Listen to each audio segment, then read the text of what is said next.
Just to start things off, just make sure that you go over the list and, oh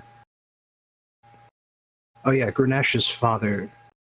We were going to wait for Tiamos to get the final word on that, and he said yes, so... Yeah. Dad Squad. Yeah, we're bringing the entire Dad Squad. I'm not going to disappoint. 3 out of 3 fathers have joined. All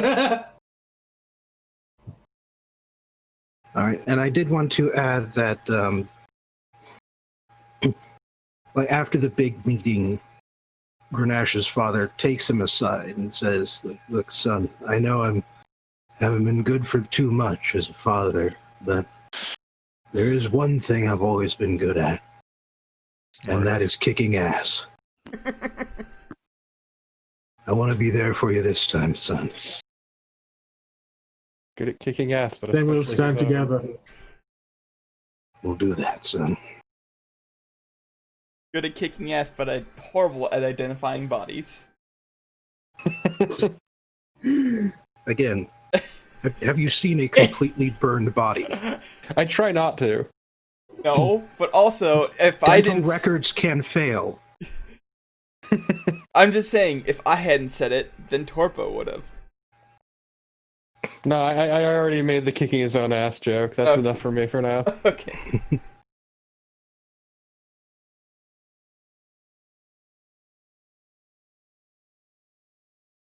All right.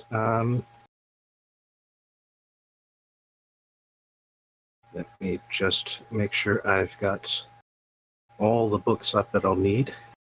Oh, right, I should pull out my... Done. It just lives on my desk. Your pet book.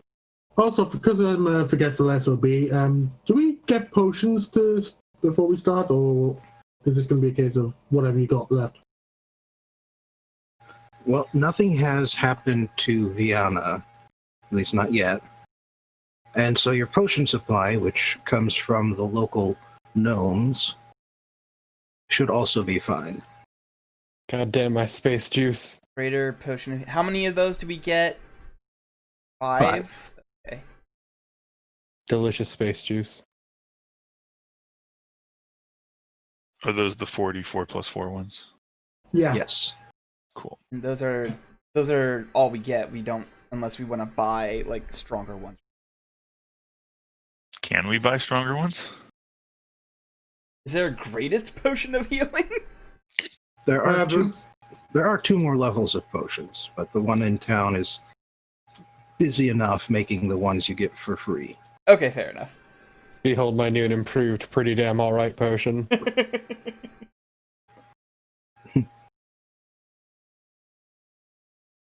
All right, so allow me to set the stage with the proper music.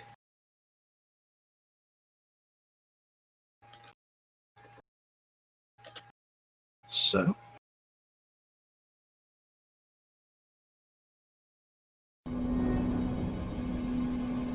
and now, where we last left off, the worm had made its final move to flood the world with an infection of worms that causes the bodies of those who die to rise up, filled with new worms, to infect even more. Without anyone stopping it, this infection can and will run exponentially until the whole world is dead. At the very least, all the humanoids, and then that's just the first wave. Fortunately, it's not as bad as it could have been, thanks to your efforts. But it is still pretty bad, and so you have had to go out and find those you care about, bring them to safety, where Aurelia's brother has said would be safe. Viana. The one city on the continent that is not currently being overrun. But Man, of course, what a good day for fratricide. but of course, now that you have everyone, it's time to end the infection at the source, so that the world will have a chance to stave off the end.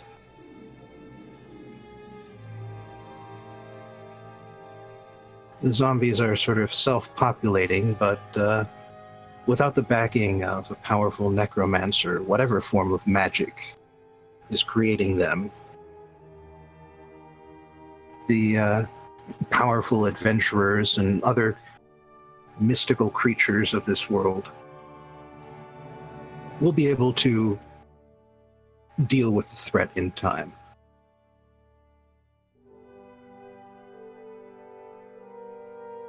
So, you have essentially created a total of 3 task forces. The first task force is going to be using druidic magic in order to teleport quickly down into the depths of the Underdark, where the deep gnomes once lived, before they were apparently overrun by this infection. And then 2 other task forces will be taking the 2 ships, along with a small army of spellcasters, both bardic and wizardly, in order to go find hot spots and destroy as many zombies as possible. That's all background stuff. So, the trek to the Dryad tree of Viana,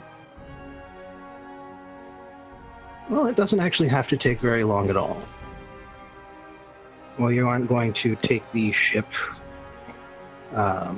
permanently down into the Underdark. You can use the larger of the 2 vessels, the newly rechristened Independence, in order to just make the several days journey in but a few minutes. Right.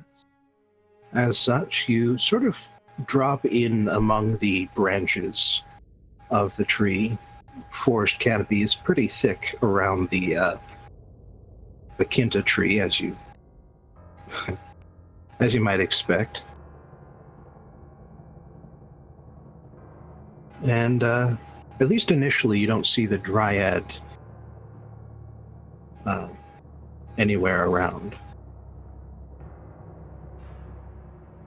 I call out and I'm like, hey, it's me and my weirdo friends. You've met most of them before, I think.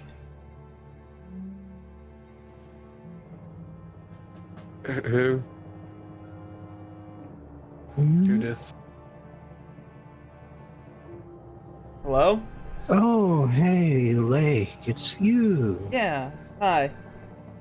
How are you doing? Well, there's... The Dryad has sort of half manifested out of the bark of the tree. It's basically the face and upper torso only. I go, And- well, okay, good. Well, anyone can roll insight here. Hey, I'm not super great at insight, but I get advantage for hanging around them so much. Sure. Excellent. It didn't really matter all that much. Suck it, Kalon. Suck it! I have a +0! How did I roll higher than you? Because you have a +10 because your wisdom is bullshit. I mean, wisdom and proficient, but wow.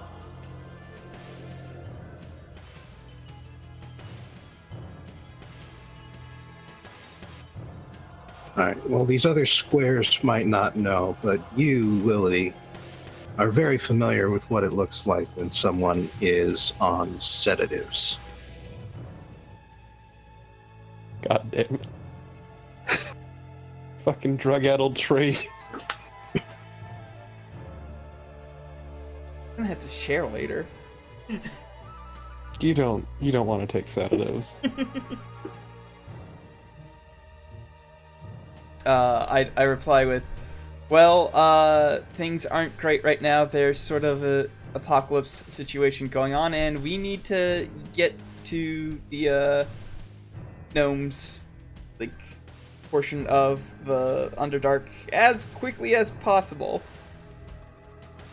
Oh man, an apocalypse? Yeah. Sounds like a real bummer. So, why do you want to get down to the deep gnomes? Because we can stop it there. Ah.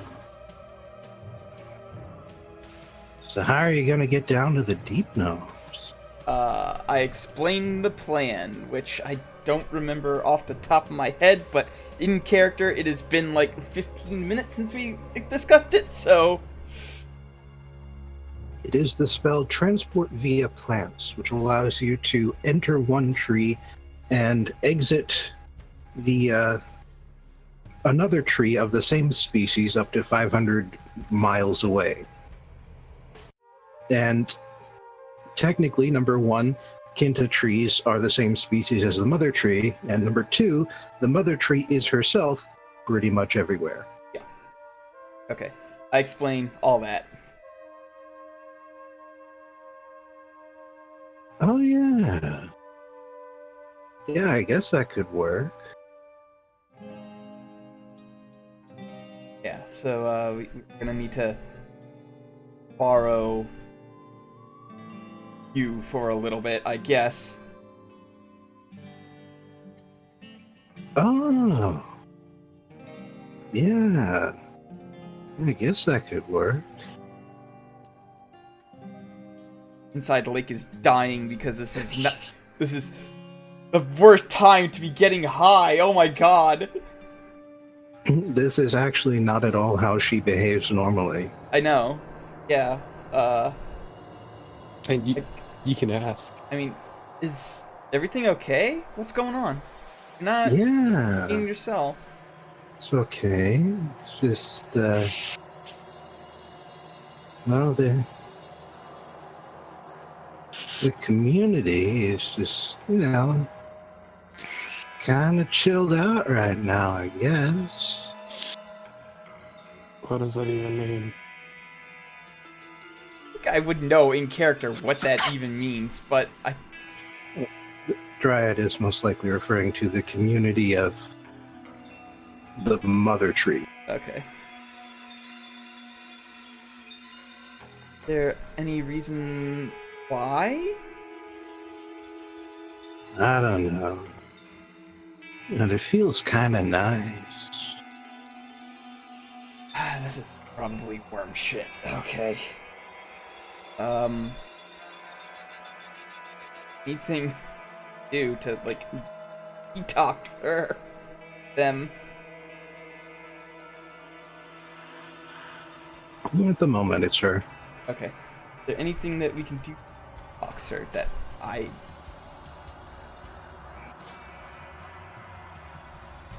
Well, technically, any Kinta tree could remove themselves. Or turn back into a mortal. They just don't. Yeah. I'm gonna go, hey, I know, because we need her in order to get down there. Shit. Say, hey, after leave, please do me the biggest favor I have ever asked you to do, and separate yourself, because things probably aren't right now, and I'll let you know when they are again and go back.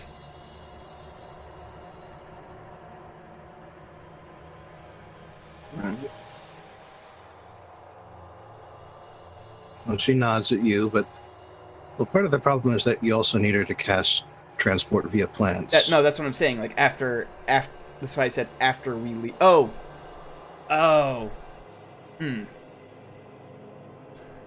Wait, she's a druid either way. So like, I go. Actually, can you? How about this? You do that now. How about you just come on out and become your like old druid self, for just a little bit. I've been a tree for a really long time. I don't see why I should. Okay, remember that big world-ending thing I was just telling you about? Oh yeah, the bummer. Yeah, I'm pretty sure whatever is causing it is trying to keep us from using that particular method to get to you, so it is affecting the community. So, like, you're not... Sorry, I've got a question. I might have just missed something. Why do we need her to stop being a tree? To cast... Well, it would cut her off from the Mother Tree community, so whatever's affecting her would stop. However, that's not necessarily the only way of doing so.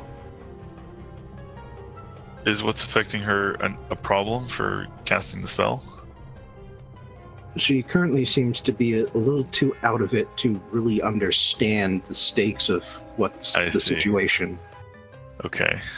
And do we have some way of just curing her highness? There are spells that can handle diseases. Bingo. That's what I need to know. Yeah, does Grenache have something that would help? Oh. I don't know if that would work on a tree. Well, a disease is a disease, even if it affects a plant. True. Yeah. It's true, plants get sick too. Fucked up. Yeah, and on that note, I did question Temper if this seems normal. Even so, I'm gonna step forward and I'm gonna attempt a lesser restoration towards it, spending the level 2 slot. All right, let me just check exactly what that can fix. You touch a creature and can end either one disease or one condition afflicting it. All right. Even if you're not sure if disease is the right phrase, then it certainly is a condition. And for the record, in response to your question, Temper's response is, I do not sense the worm, a direct infection of the worm within this tree, but I have never encountered such a thing before. This is clearly not normal, and it could be the result of the worm. Well, this is worth a shot then. And that's when I use it. All right. And immediately, the Dryad's eyes just sort of clear up. I mean, it's a bit hard to describe what that looks like, seeing as her eyes, like everything else, are made out of wood. But they seem more focused now. Instead of just sort of wandering around the landscape, she is now looking at you for the first time since you got here. Hey, you feeling better? My goodness. What's going on? This numbness has crept over me, crept over the community. Yeah. I explained this while you were like a little out of it, but there's sort of an apocalypse going on, and remember that whole great worm thing I told you about? It's responsible They're for everywhere. it. Yeah. They're all throughout the root system. They were numbing the mother tree's roots. Are numbing the mother tree's roots so that we couldn't notice or say anything. That explains a lot. Yeah. I see. Would it be safe to use the root system to travel down to where the deep gnomes are? No, not at all. The worms are everywhere. Well, we're But planning on stopping that. if you want to stop it, I will help. And I'm afraid you'll have to count on something else for the return trip. I will be, I can already feel the numbness coming back through the root system. Right. Thank you for the moment of clarity, at the very least. With any luck, once we're done here, we'll bring you back. With any luck, the numbness will fade. Mm-hmm. And that's And what then- we're hoping for. We will be able to do something to help stem this tide of death. That's the plan. Are all of you, standing on my branches? Good. Then slip through. What? And she, Yeah, you're slip through. it's... Well, it's, actually, that seems to have been the spell, because as she says that, you feel yourselves just sort of falling into the roots. Or into the branches. It's a very disquieting sensation. You just merge with a solid object, and then you just feel yourself zipping through, almost disembodied, through space, through long tubes, through an incredibly vast system of roots, taking distinct branches as the path moves around, winds towards your destination, and then eventually spits you out in a tunnel that is adjacent to the, where you first met the deep gnomes, the living deep gnomes.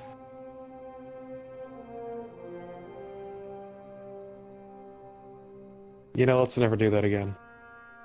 I don't know what you're talking about. That was fine. Oh, hey, it looks totally fine. I'm sure nothing bad happened here.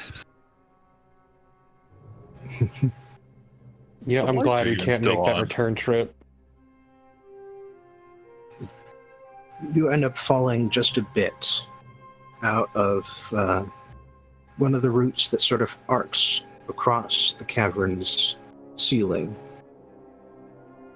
and onto one of the taller buildings in this gnomish city.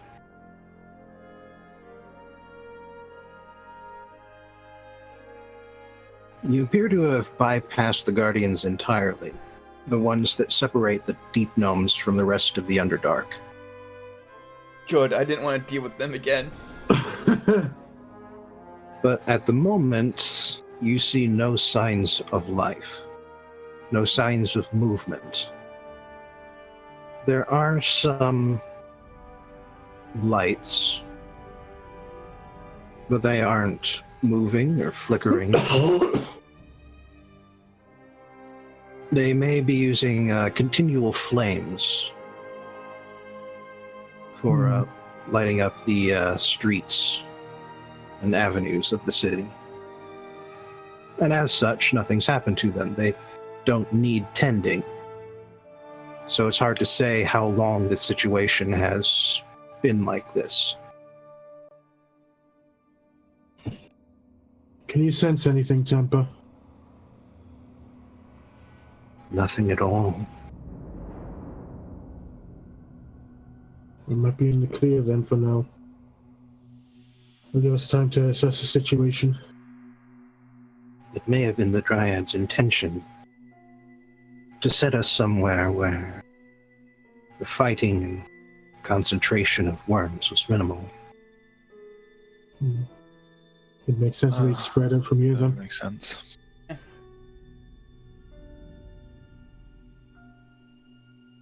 All right, so I will have everyone roll investigation as your whole extended crew here splits up and searches for clues. Okay, well, let's get mine out of the way then. Hey! And as such, you can all roll with advantage to sort of represent the whole team. Oh, If Searching. my fucking... I'll roll again anyway. Nope, 28 is the correct one. Yeah, that was about what I was expecting first time. 20 for mine. Hey, roll 20's being so slow right now. Tell it not to. Okay, so that's a 20, 28, a 13, and whatever. Yeah, it's taking forever to roll, so give it Yeah. give it a minute. Tell it to speed up. Speed up. It even says rolling the dice in the corner like it's taunting me. 23. There we go. There it goes. All right. So you gotta well, use those really awful 3D dice. well, Grenache and your group don't really find too much aside from what I've already described. You sort of wander through the streets, enter some of the more public buildings, stores, taverns. And so you also see that there was a lot of chaos at some point. Like, whatever happened here did not just make everybody vanish, there was a struggle.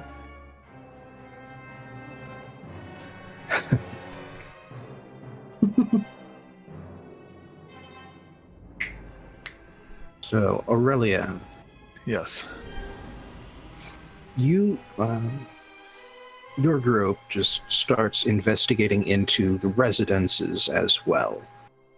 And so you find similar scenes of struggle, as well as barricades, most of which have been torn down. And those that have not been torn down feature corpses that, at a guess, they must have starved to death. Perhaps dehydration. That's brutal. Yeah, a few of them have clearly ended their own lives.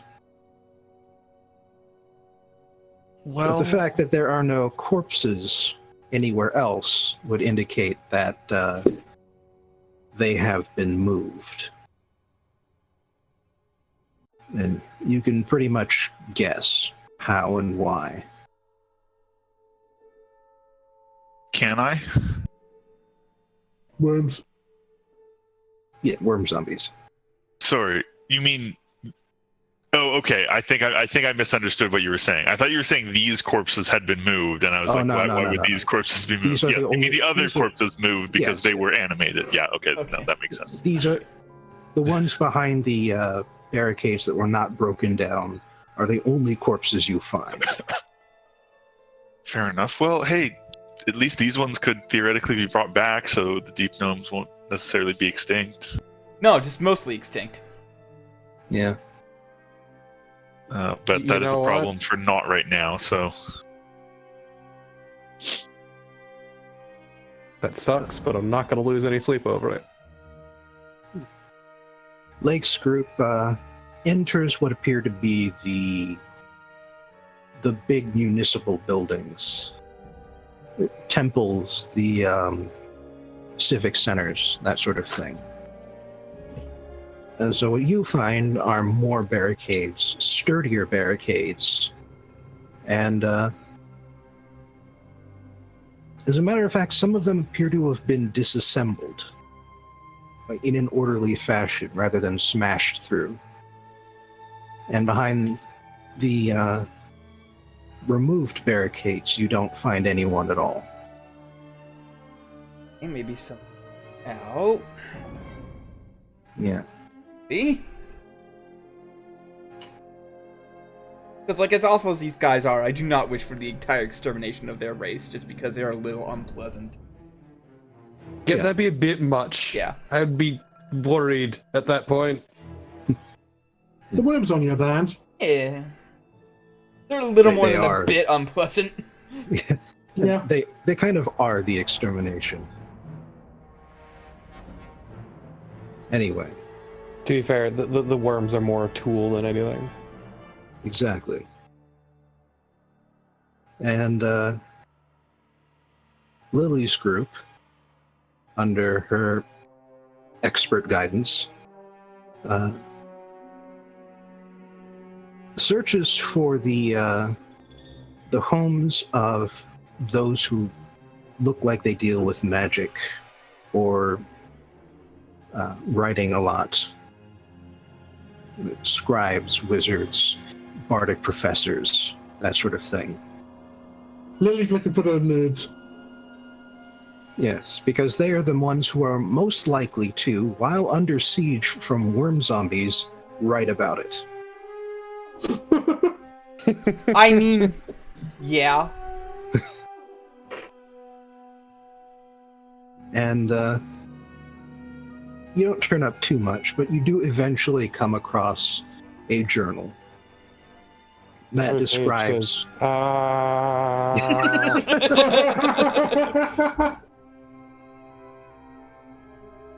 it describes the process of what had happened. That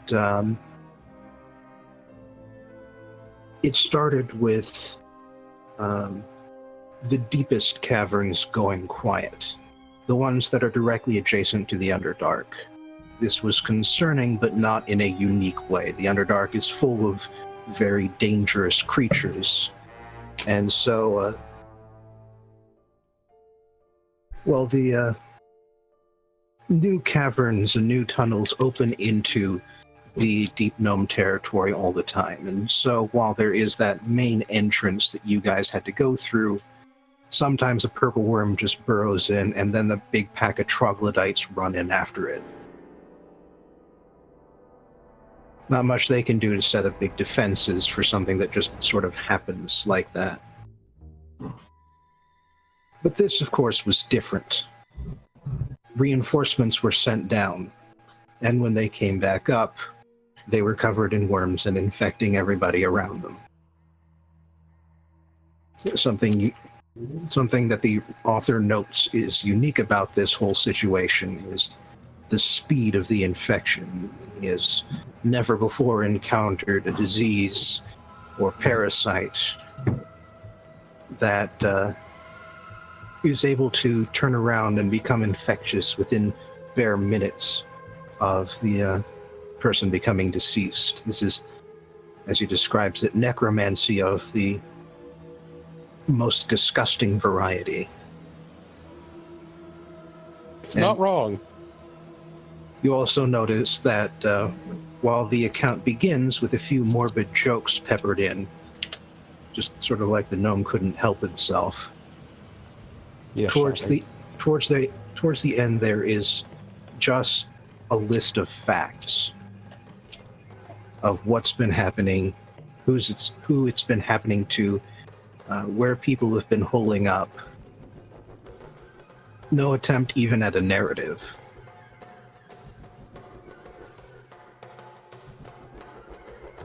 Not even a narrative. That's how you know it's fucked.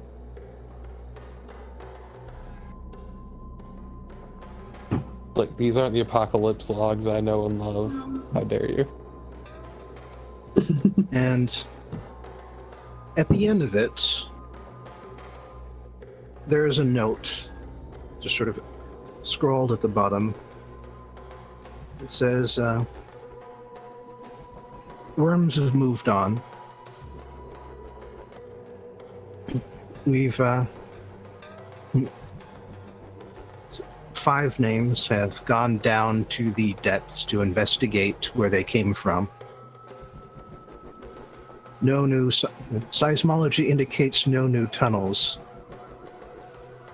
Illusion magic? ? And then underlined. And then just one little PS. If you find this, please find some way to make it funny. I'm keeping this book. I will crack this case. This sounds like a case for Tips Fedora.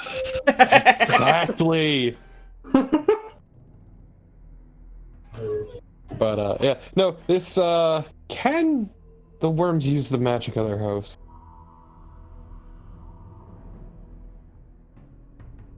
Well, unfortunately, that's going to require further investigation because the only indication you got was that illusion magic may have some factor in this. Yeah. I wish he could have been a little bit more clear about that bit. Well, like I said, Question mark and underline, not great. yeah. Like I said, the author seemed to be in a bit of a rush towards the end. Fair. I mean, he had time to write P.S. If you find this, please find a way to make it funny. So I feel like he probably He's had a time to fucking deep add gnome. a Of couple course, more words. But, you know, okay, whatever. I'm not going to push it. he's a fucking deep gnome. Yeah, he has his priorities. Fair enough. All right. And it does fair, indicate that he left. It does also indicate that he left it behind deliberately. Yeah. Yeah. I was gonna say though, if there's any way to go out, that's always a good one. Just laugh every time you remember this man.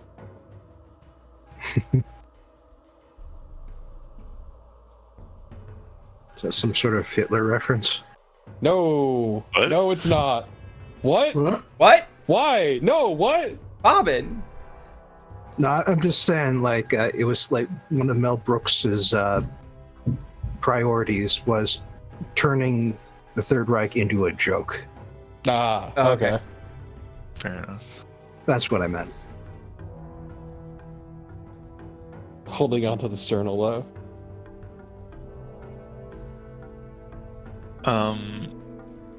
But yes, you eventually collect back together.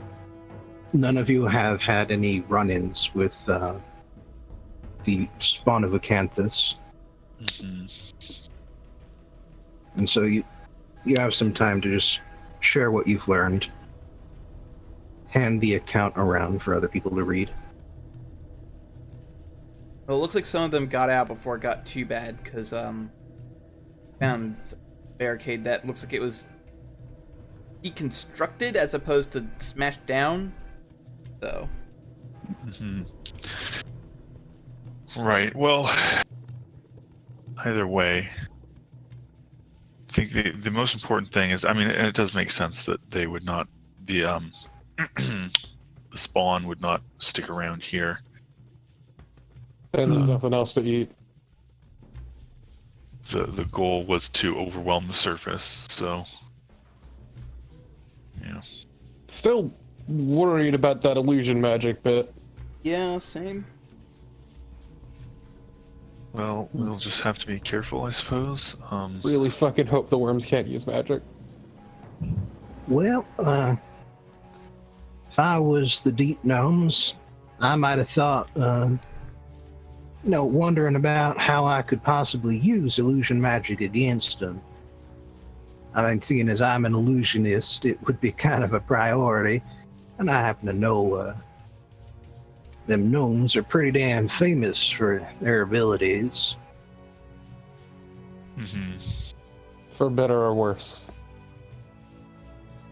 Yeah, well, we do know that illusion magic would work on them, because mind affecting charm stuff does, so illusions presumably would as well. Is that so? Yes. Might a useful knowledge to have. Indeed. Which I suppose means that there could be gnomes hiding around here using illusion magic, potentially, or elsewhere.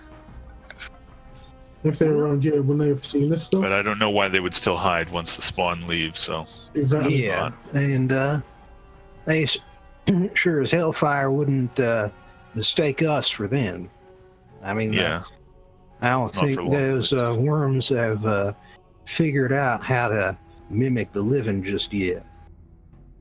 The yet part worries me, but okay.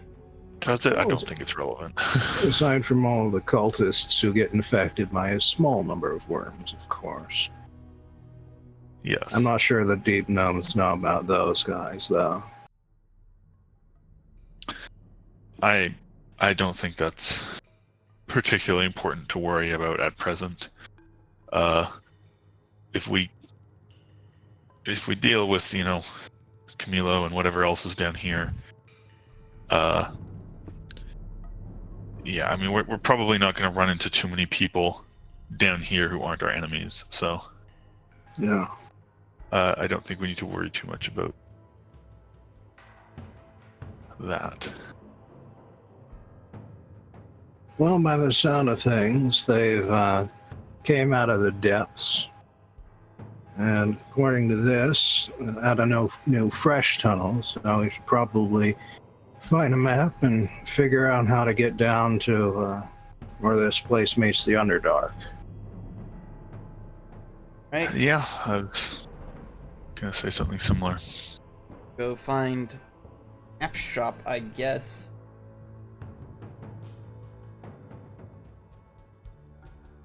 Wait a minute. Do I still have a map somewhere?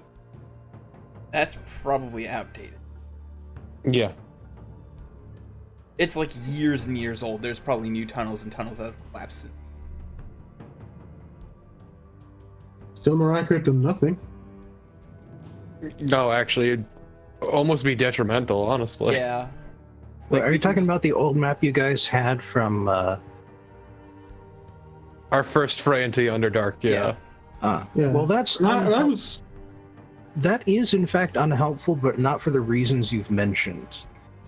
What's unhelpful is that the gnomish lands are not mapped out on your Underdark map. That's right, because nobody likes going down here because they're awful.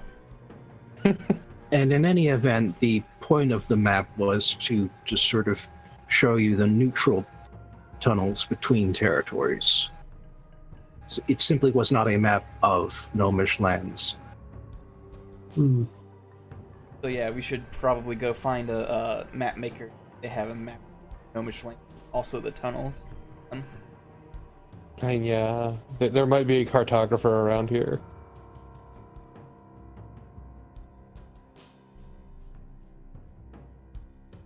Yeah, and due to your thorough investigation, you have come across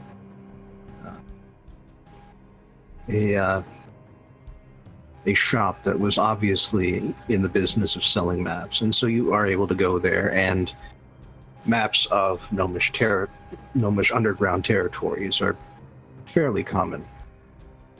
Weird. You actually get like 3 of them to sort of share around.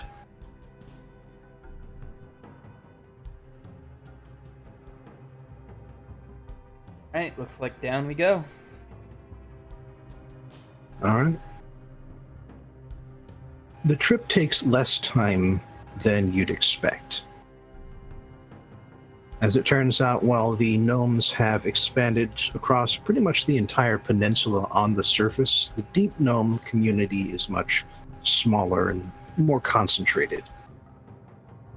As such, you pass between tunnels and towns a few times during your journey, which does still take several days before finally getting to the entrance to the Underdark. And it is at that point that you get that odd sense of deja vu as you finally come across caverns that you recognize from when you did take a trip down here. I still have the drugs. You do. It's disturbing, actually. Surprised they haven't gone bad, but also I haven't snorted them, so I can't tell you for sure. Well, they're spores. They're actually designed to last several years.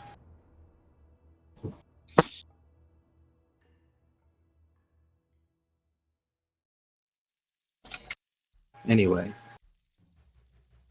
the tunnels of the Underdark, the tunnels adjacent to the Underdark are just as abandoned and disturbed as the rest of the areas you've been through. And if a company of deep gnomes went down here to investigate, you haven't come across them alive or dead. Which, considering how the worms work, is not good news. Yeah. Some might argue it's the opposite. Yeah. As we're going around, I'm going to be looking for signs of a struggle of any sort. See if there's actually been signs of contact with people infected. Oh, that's been fairly continuous. Like I said, there have been... you've come across tunnels that were blockaded. You've come across tunnels that were, in fact, completely collapsed and had to find ways around them. And, Are these tunnels large enough that Red Hair is able to accompany us, or no?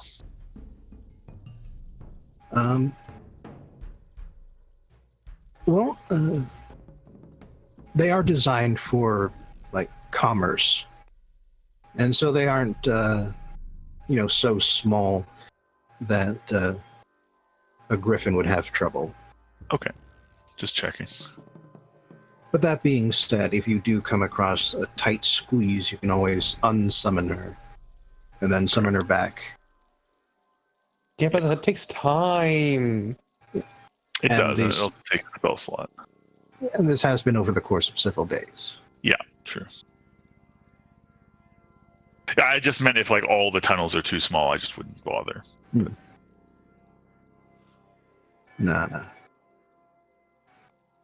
But you do eventually, like I said, reach the tunnels that you recognize dimly as being the dwelling of the Guardians of the Underdark who you spoke to.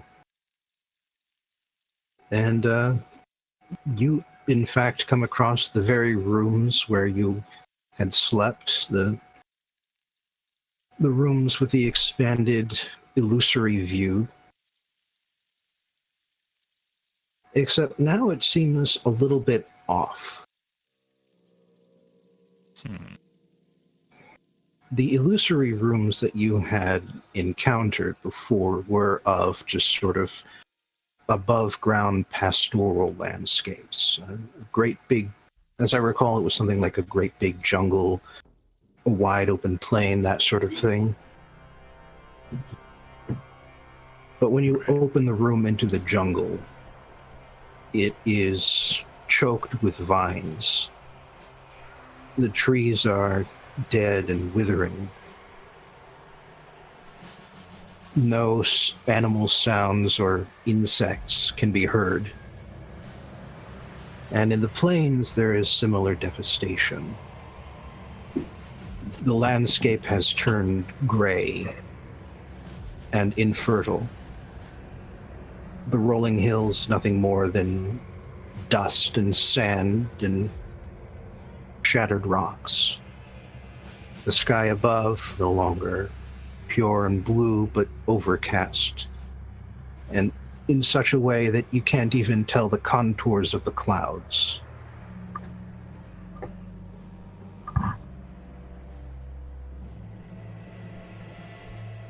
Huh. Okay. I'm impressed it's still here. Yeah. Wilmington ducks his head in. Now, I gotta say, the gnomes have a flair for the theatrical, but this don't seem like a good place to rest your head. It wasn't like this the last time.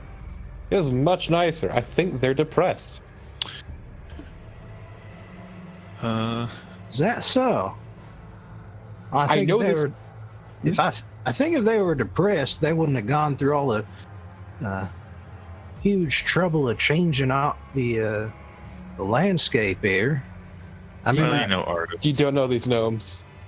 well, I'm just might- saying it takes a considerable effort. If they was depressed, then I don't Yes. know. They'd have One just wonders- left them be. One wonders if there is perhaps some significance to it that would benefit from someone using something to see through illusions. Which, doesn't Grenache have something like that? I mean, I do, but it's a spell. I mean, at that prompt, I would use the holy symbol to take a look. I mean, they may have just had a change of taste, really. All right. Well, as you hold up your holy symbol and the divine winds blow through the cavern, the illusion fades as you expect it to, but not quite to the expected level, which is weird. Like, you can see the cavern walls that are disguised and hidden behind the illusion, but not as clearly as you're used to.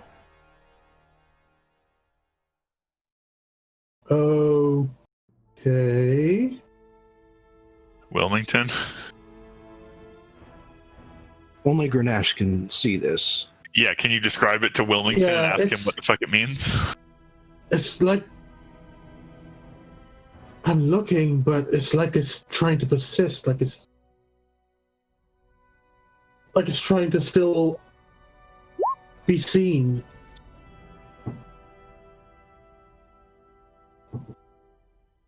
Yeah, if you want to roll Arcana, you can. Ha ha! Ha Ha! Just for the hell of it. What the fuck? No, That's a -1. that's pretty funny. Okay. Well, being able to see it does give you a slightly better understanding. Wow, this shit looks bananas. But none of you can identify what might be responsible for this. And as for his part, Wilmington's response is, well, brings to mind a paper I once read about illusory magic, but not sure it's relevant to nothing. I mean, anything could be useful at this point. Yeah. All right. I'll bend your ears if thinking it might help. Well, fact of the matter is that there's this thought that illusion magic has to come from somewhere. I mean, they're shaped by our minds and they're brought into being by magic, of course, but the powers that shape fit in make it illusions as opposed to any other kind of magic. There's this thought that has to come from somewhere else. Like conjuration magic that summons creatures and energies from the outer planes. So the thought, and hasn't really been studied too much yet, is that illusion magic gets its energy from the positive and negative planes. Positive planes is the kind of magic where what everybody can see, because it's like you're bringing in light and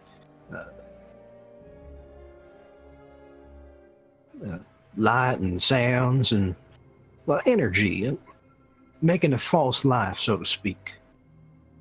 So you borrow a little from the plane where life comes from. And the thought also goes that there's this other kind of magic, illusion magic, called phantasms. Phantasms just affect one person. It's all in your head. If you know what I'm talking about. You know what I'm talking about. Points to Aurelia. Yes. Right. All in your head. And when it's all in your head, it can do its damnedest to hurt you. So folks is thinking that that kind of magic comes out of the negative plane. And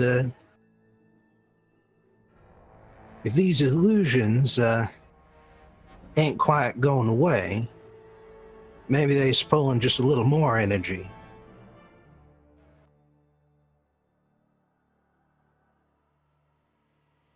And by the looks of it, though, might not be inside our heads, but this don't look very positive to me. Oh, you were right. That is stupid.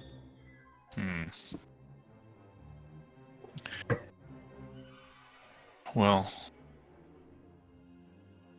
not entirely sure what that means for us right now, but Wait, can't Nash do a thing where he, like, fucking channels positive energy?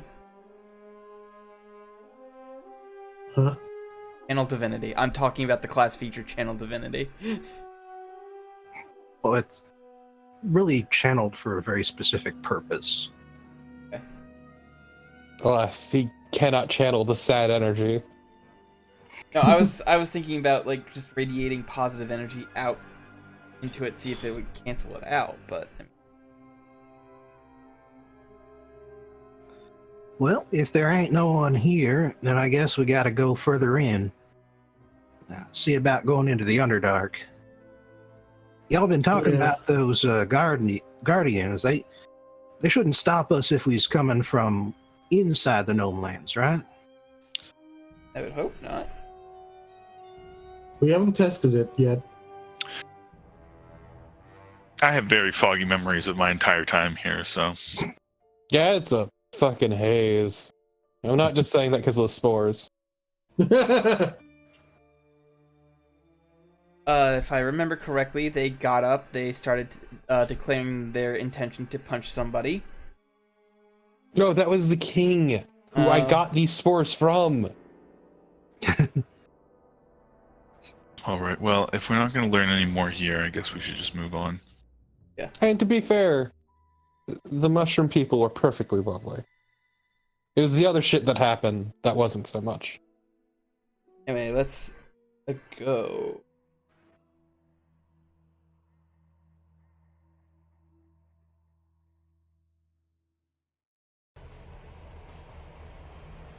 All right.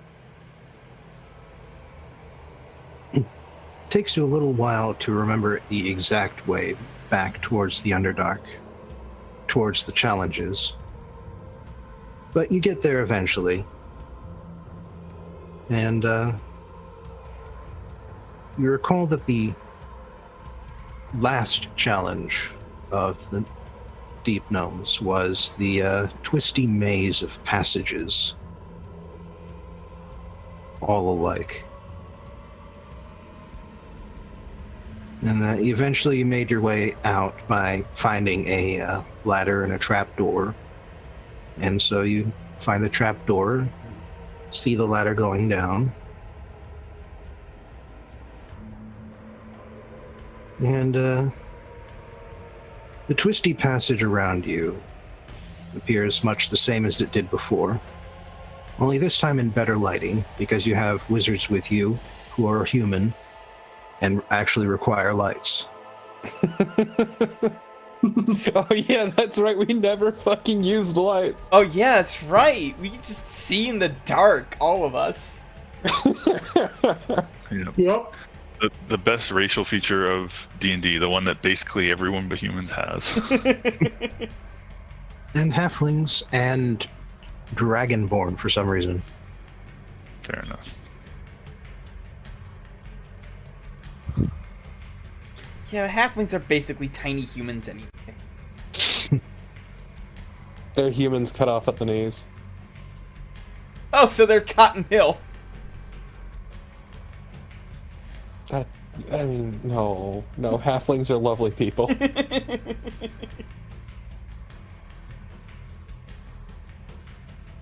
So Dragonborn not having it though is baffling. That is weird, yeah. yeah, I know. I guess because it'd make them too good, but does dark vision like ever matter? I mean, it can obviously if the GM yeah, makes it's actually it matter, very useful. But generally speaking, it's one of those things that only really matters if you don't have it. So. I mean, yeah, as I say, from a utility standpoint, it's nice to have. Yeah. Well, so who goes down the trapdoor first? Just question.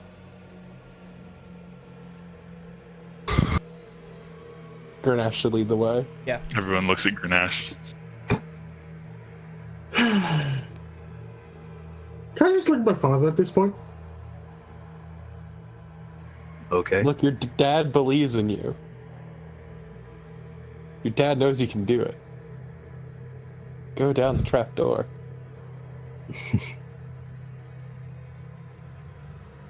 I go down and begin questioning if I hate everyone right now. I'm Well- a ranged fighter. Why would The I ladder- go down first? Because you have the best AC. No, The I ladder don't. is fairly tall, and so several people can climb down it at the same time. Yeah, fair enough. But That's why Grenache has the best AC, I think, at 22. so who out of the main party goes next? I'll go next. Grenache would go with, or Grenache's father would go with him. All right, Figured you if I go. shit-talk Grenache, I may as well go next. All right, you go next. All right, I'll go third. Adventurers probably follow. All right.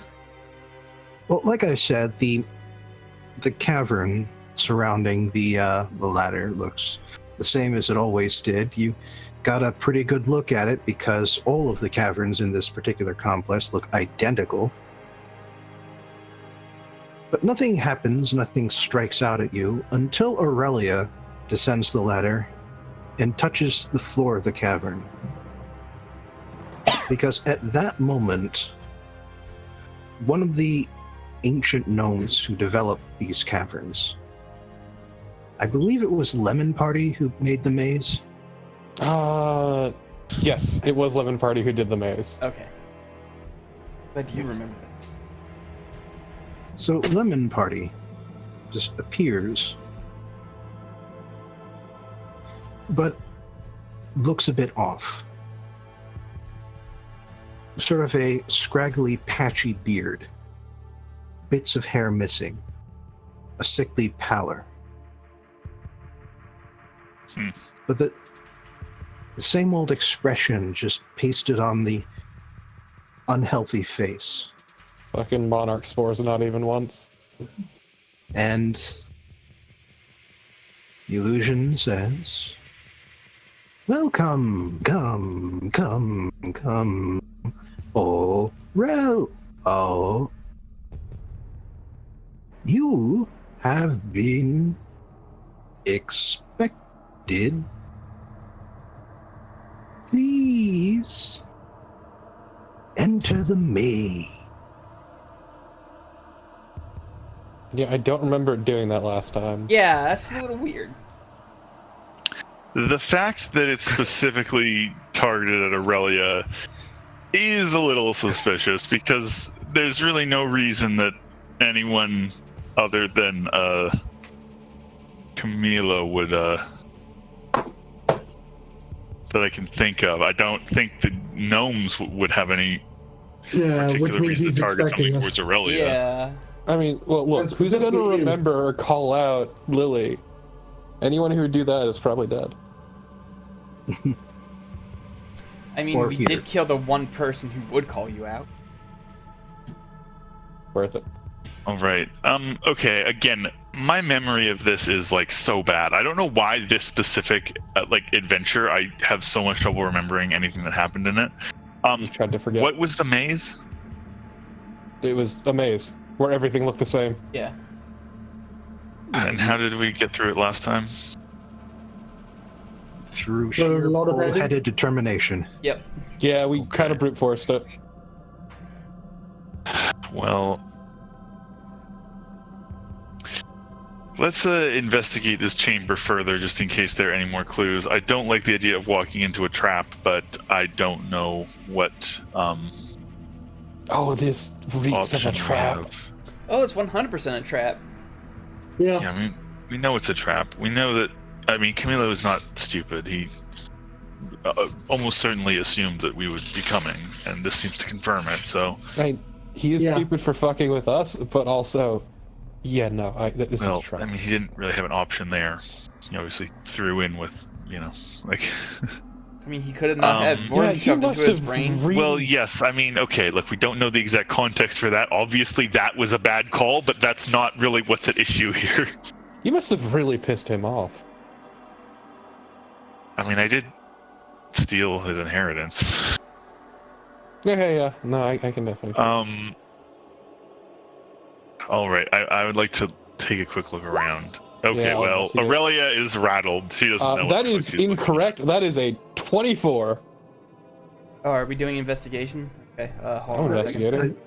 I think Lily's got you covered. Just, I was just going to say this anyway. Oh, okay. When glancing around the cavern, you notice that all of the exits are dead ends, visibly dead ends, except for one. Not The much one of a that- maze. The one that was directly behind where Lemon Party appeared. Oh, good, we're being herded.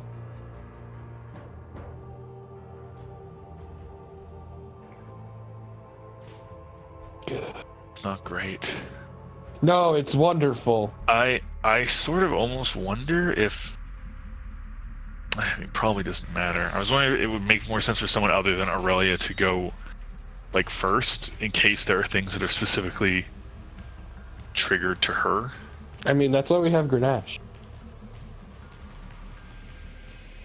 And also, at this point, Renash's father and Silky. But especially Grenache.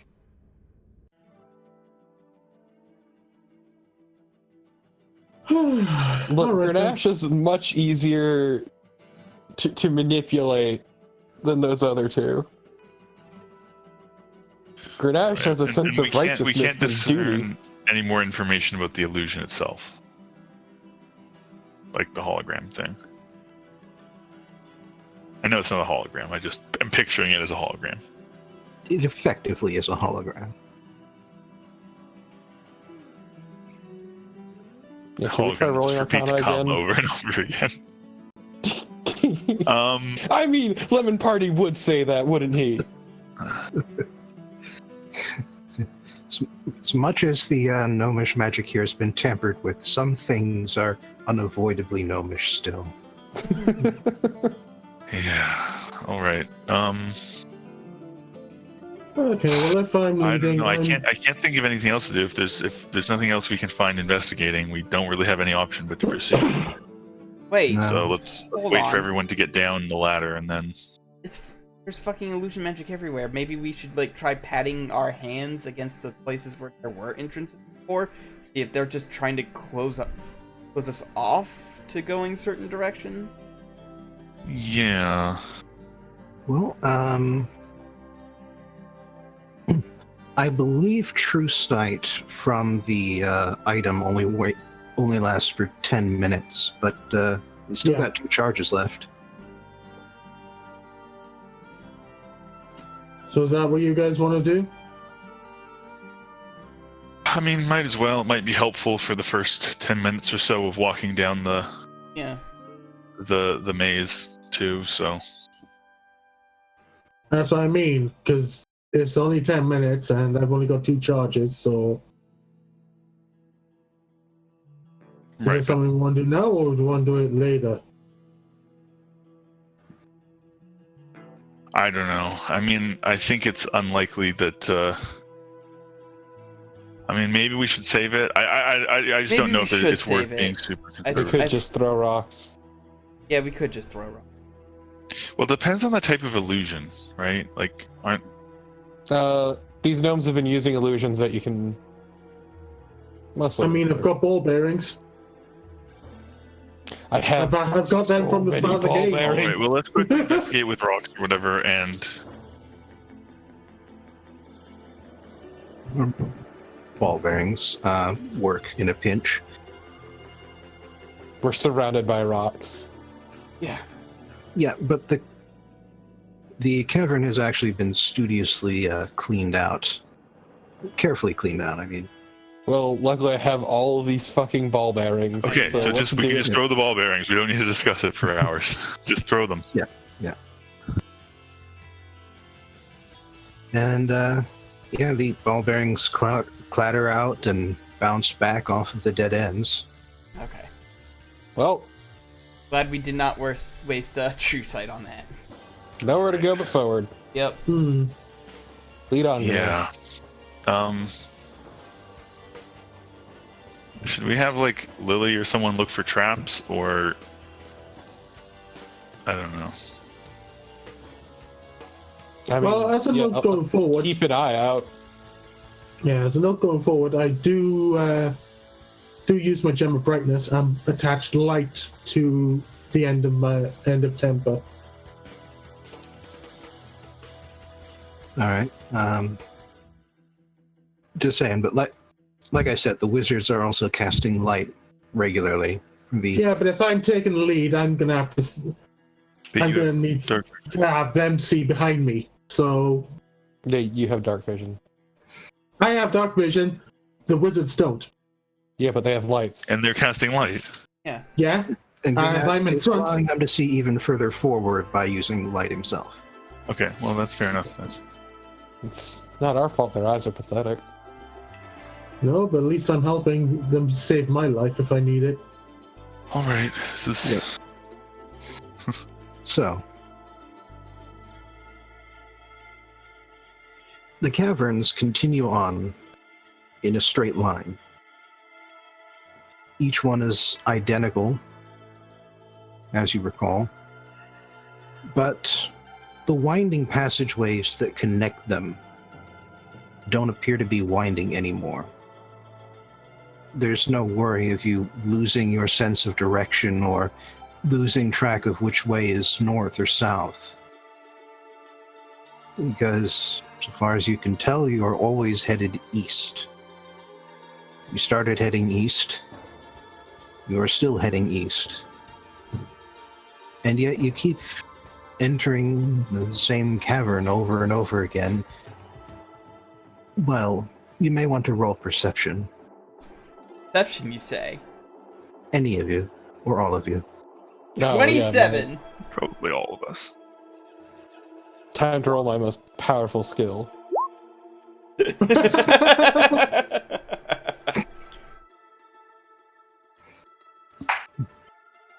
Lily is in fact checking for traps.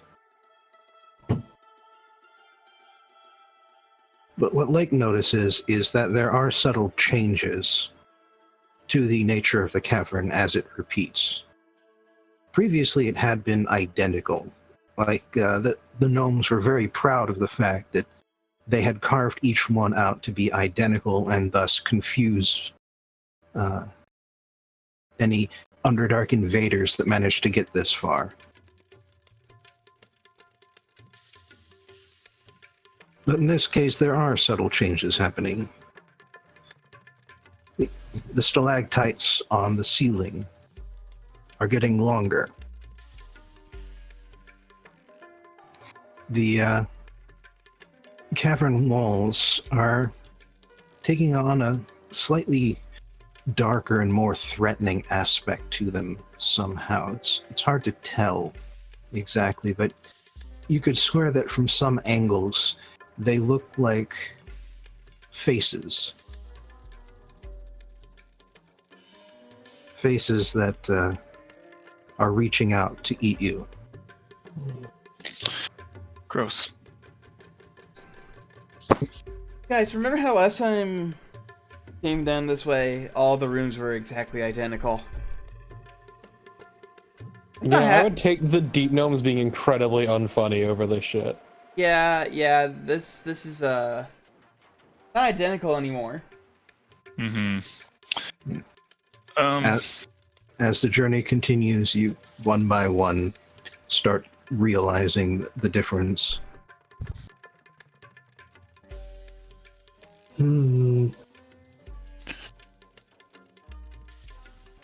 This doesn't feel great.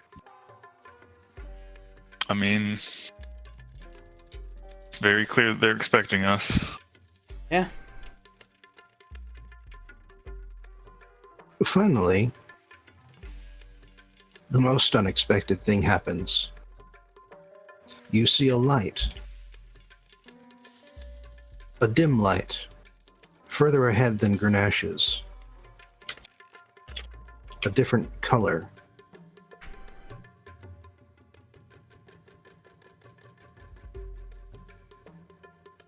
And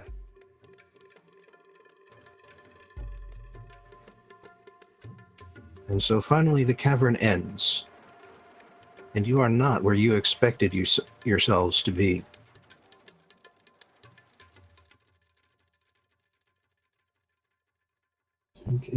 East. Where are we? Well, I'll be fucked in the nose. Very specific, but okay. Yeah, what a strange phrase to use. I think we ended up here on the Shadowfell. The fuck's a Shadowfell? Well, y'all know the Feywild? Yeah? Pretty well, yeah. It's like that, but on the other side. Oh. Wow. So it'll start out awful and then get better. Got it. Wait. Hold on. Are you saying we walked through some sort of... Are we not home anymore? We ain't in the Underdark no more, that's for sure. And we definitely weren't home. We haven't been in like Viana in might be ages. the consequence of or this is related to the illusion magic, I think. Yeah, probably. Yeah. It was leaking out from here somehow. Or it let this in. I don't know exactly, but Yeah, I couldn't say what the cause or effect is here. If the portal to the shadow fell open and it corrupted the illusion magic, or if the feller who did this corrupted the illusion magic to create a portal to the Shadowfell. Either way, here we are. is there anything we should know about this place? Poor Lemon Party. Oh, I can help with that. I studied the planes extensively. The Feywild primarily, but the other planes to some extent. As my colleague mentioned, the Shadowfell is essentially a kind of echo of the prime material plane upon the negative energy plane, as the Feywild is an echo on the positive energy plane.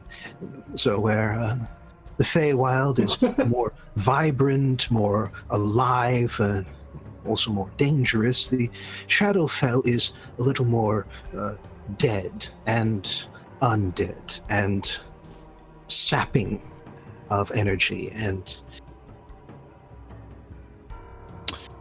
so forth. So what you're saying is it still sucks?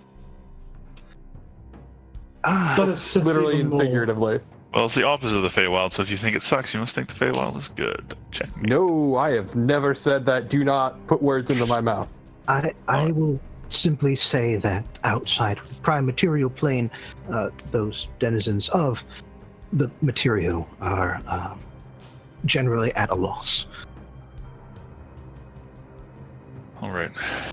Well, I am given to understand there is a kind of elf who is native to this plane, same as there is the Eladrin in the positive plane, or Feywild, I should say. But, Oh, good. Do we need to deal with depressed elves now? we already met depressed elves back there. Yeah, chances are you and Meat Elves will try and kill us. well, I've heard something about a Raven Queen that they are supposed to be the citizens of, so if we do meet them, they are most likely civilized. Bobbin, thank okay, you but a for Raven bringing... Queen sounds... No, Bobbin, thank you for bringing in my favorite god from 4E. Okay, but a Raven Queen Don't sounds thank pretty me, cool. Thank 5th edition, Okay, fair because that's what they did. enough. Okay. But I'm just saying, I would like to meet a Raven Queen. Rules! Cool.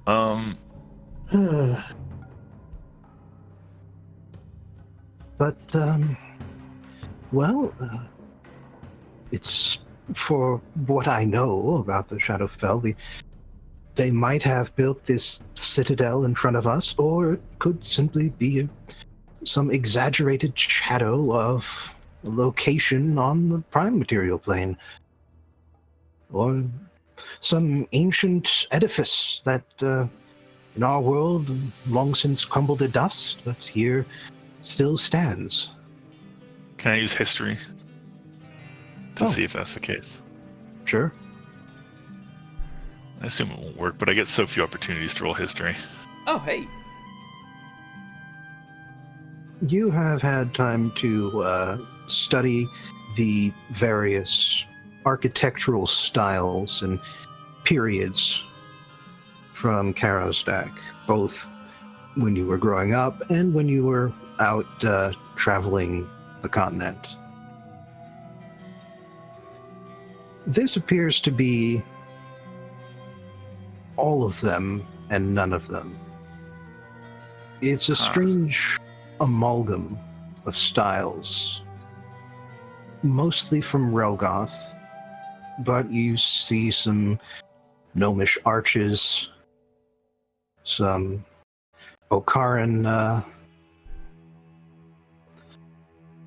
Okaran towers, spires.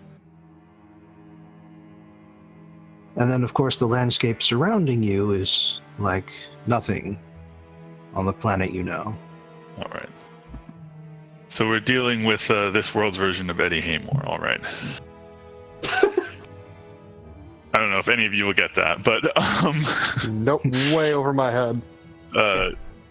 you should listen to the doll. Anyway. All right. So that leads me to suspect that this is something that someone has created here. Perhaps Camillio, given the Relgothy dominance.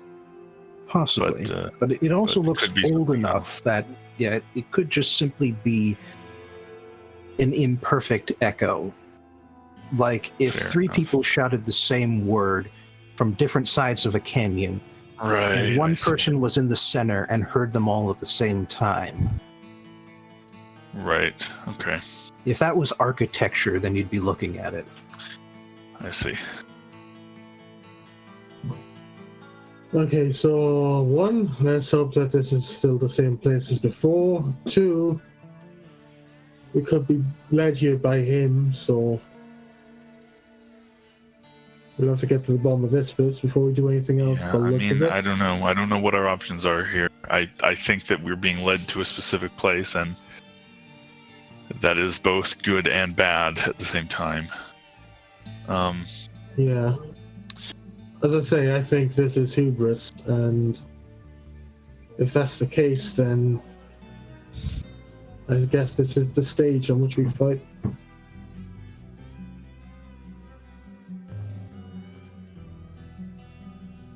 Yeah, and given the landscape, I'm assuming there's not much scouting we can do without being extremely obvious to anyone watching us from the structure. I blame the lights. Yeah. And while some of you do have the ability to fly, one of you has a flying mount, Mhm. the majority of the group still needs to take the long and winding and very linear path right ahead of you. Gotta take the stairs. Yeah. Alright, well. I guess given that Aurelia is the one with the flying mount, she can try to scout ahead a little. I mean, that might just give them more warning that we're coming, but Oh, they know we're coming already. yeah, they already know we're coming. I'm sure they're more than ready. Yeah. At least if Aurelia does manage to find anything, it'll give us information on what we're going up against, rather than us walking into it blindly. Yeah, alright. Alright, Aurelia will try to scout ahead a little bit on red hair then. I guess she'll try to be stealthy for whatever that's worth. I don't know if that would be her stealth roll or the Griffin's. I will let you roll stealth, but with disadvantage, because there's not much elves flying around here. Fair enough. I was already going to be rolling with disadvantage, so it's fine. Oh shit, that's That's still 22. So Oh shit!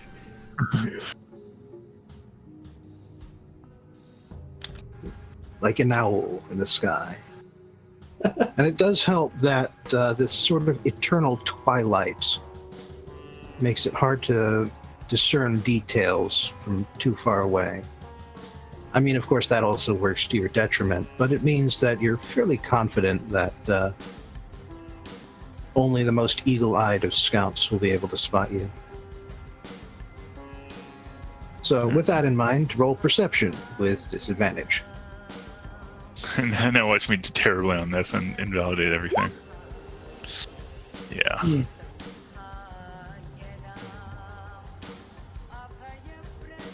Looking down, you don't see much moving.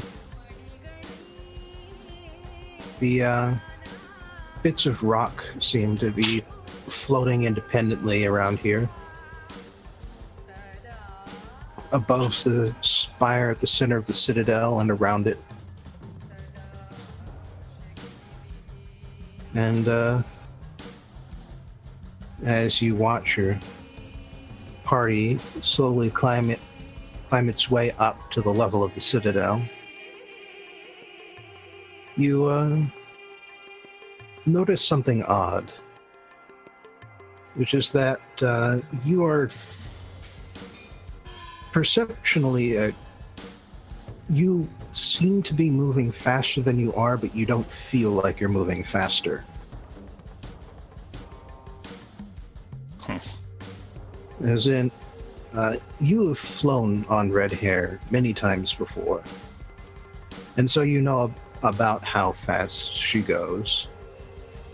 And yet, you seem to be going at least twice as fast in terms of how fast the landscape is moving around you. Well, Yeah, fuck. it's gonna be added to the list of spooky things.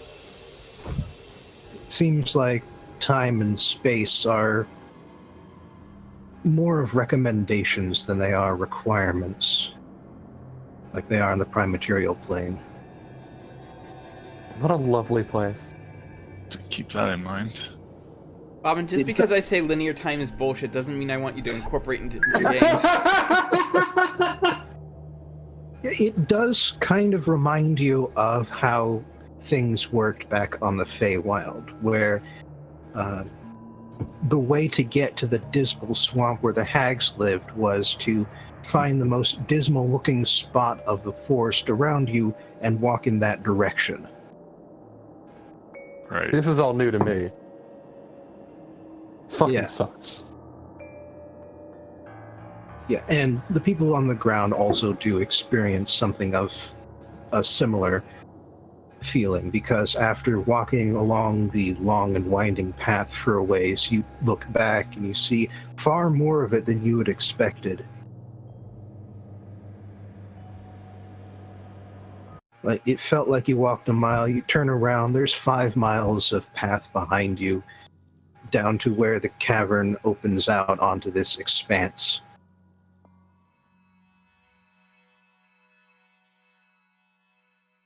I mean, it's convenient if nothing else. Right.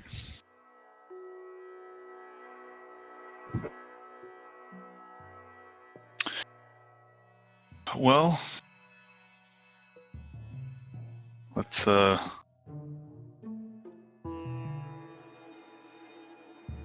I guess. I don't know. I mean, Aurelia will return, relay what little information she has gained, and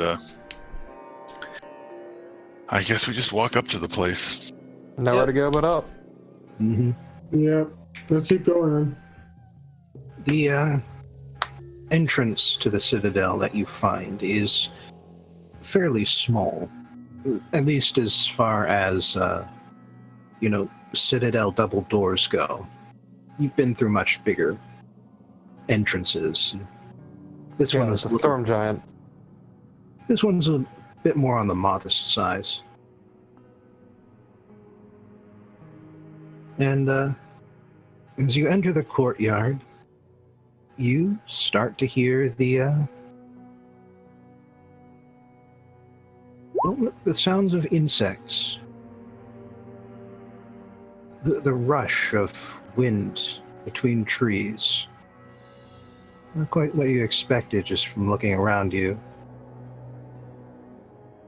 And sure enough, on the other side, you find something you were not expecting.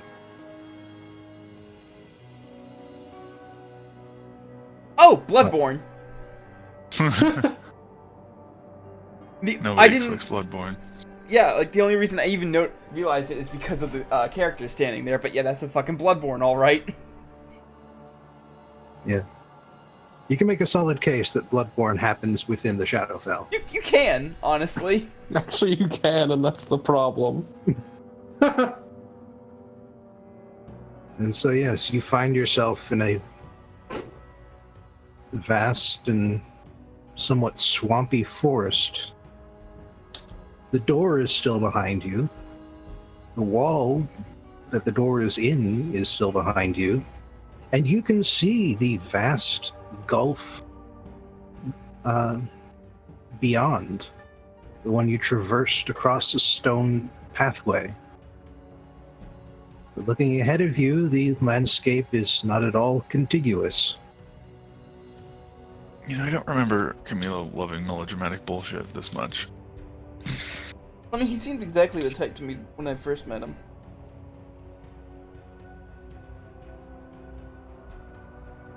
Yeah, well, he was already infected at that point. I'm Yeah, just glad well, that looks we're like trapped we in the won't goth affect the dimension. Right, is there an obvious way to go from here? North, south, and Dennis. Well, there's the giant broken down windmill ahead of you. It's the only bit of landscape that isn't a withered tree. It reminds me of myself. Okay, let's fly up and check that out. All right. Is that investigation or perception? Well, as you are flying up, and as the rest of the group is looking for a way down onto the blighted riverbed, you hear a voice.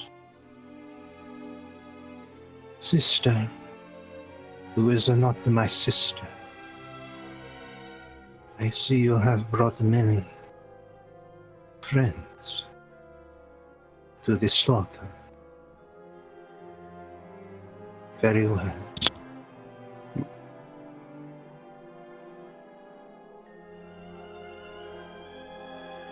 You are aware that this voice in your head is not the sending spell. Yeah, I figured.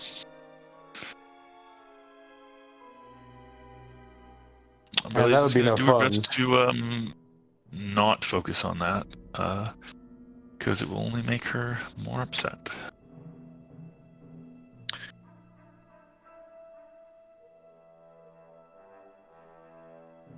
It seemed more like a taunt than any useful information, so...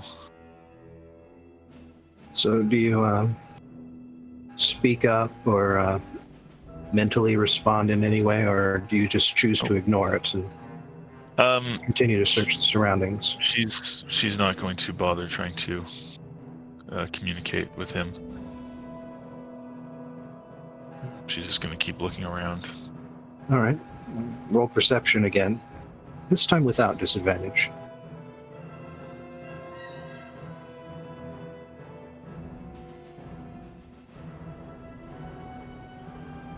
You see signs of movement at last.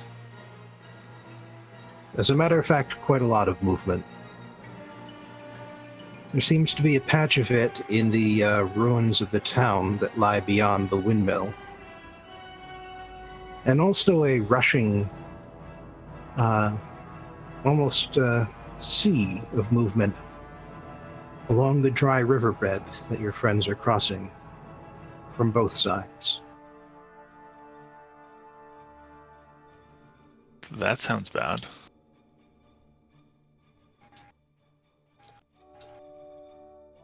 A sea of movement, like a sea Like of a- creatures. Yes. Okay, that's not good.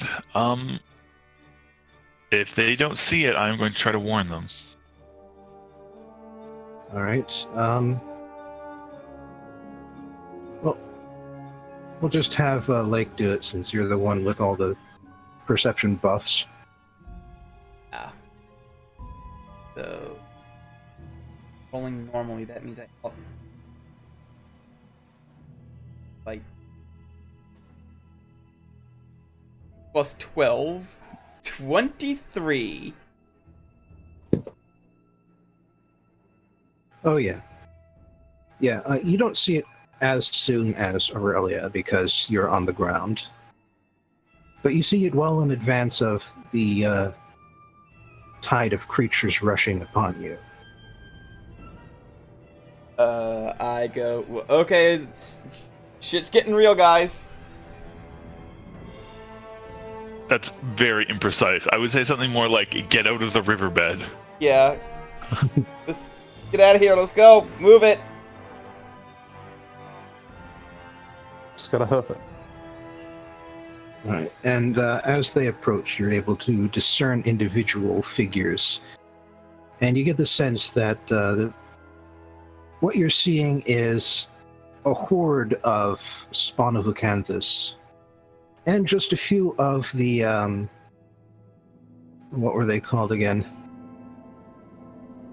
Just a few of the Sorrow Sworn. Yeah, those things. Oh, those weird fuckers. The nearly mindless monsters that threatened to overwhelm the Underdark last time. This is the part where I regret not summoning a planar ally earlier. I thought about it, but... These gross, pale, fleshy things, they remind me of myself. Alright, so... this is where the group diverges. The majority of the group, the ones that you said to leave behind, are going to defend the forward group against this horde. Basically, they're going to set themselves up in a choke point and keep them off you long enough for you to do what you need to do. Those of you who said you wanted them in the front group are going to be going with you for the final battle against Camillio. Yep. That squad has officially activated. The one that Aurelia is able to pinpoint and lead you guys towards once she returns to the ground. And That squad roll out. Just one other thing, though, is that after some time passes, Aurelia hears again. So, you choose to ignore me. Very well. You shall see me for the last time in the village. So what was that last word? Village, Oh, okay. where you already spotted it, Oh, okay. Yes. and the slight amounts of movement. Okay. Yeah, I'm going to ignore him again. Okay. He's right. It will be the last time we see each other one way or another. Before we separate, I make an inquiry with the wizards assembled if any of them can use the spell Magic Circle, and if they know that they will prevent these kinds of undead. Oh, if you're talking about Magic Circle, the spell, then Yeah. that actually works against all types of undead. Okay. And yeah, you can hand out a few of those scrolls you've made, and it would probably help narrow down the choke point. Yeah, I offer 3 that I have out. I keep 1 for myself, and I instruct them, use them to guard yourself against this threat. That said, the Sorrow Sworn are monstrosities rather than undead. And Yeah, so, nothing I can do for them, but yeah, it'll stave off the worst for a time. Hopefully long enough for us to finish this. yeah, it'll help. It'll definitely help. Yeah. Like I said, I've left 3 of them, 3 magic circle scrolls with them. All right, mark them off. Yep. They will be used well. And, well, let me show you the battlefield.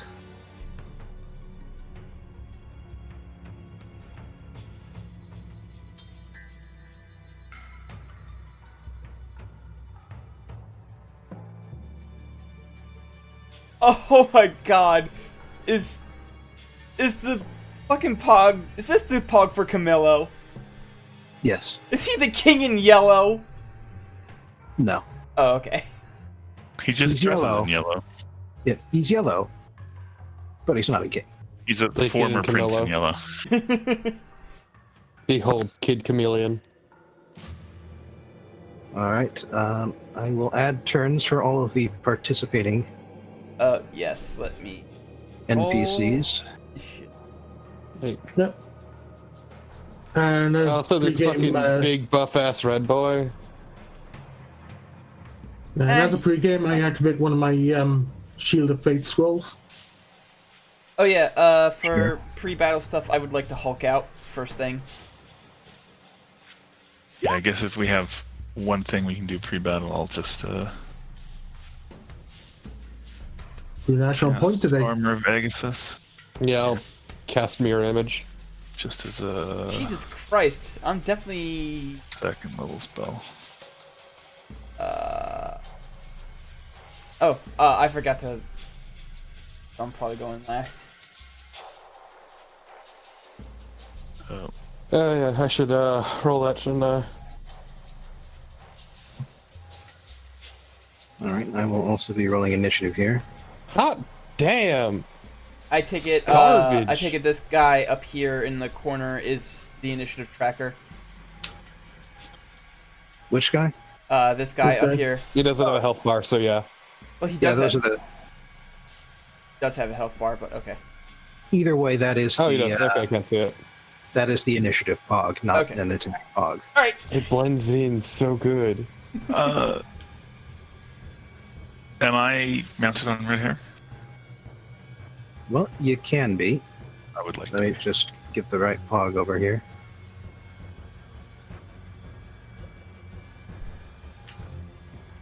And I appreciate that these guys just look like they're gonna synchronize dance at us.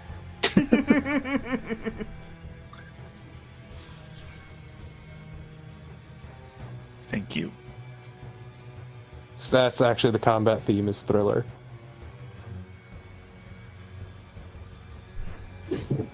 Oh yeah, is there new combat music? Oh yes, yes there is. like I said, it better be Bloodborne just gonna- music. I was just enjoying the Diablo 2 music. No, Yeah. different franchise in mind. It's definitely Thriller.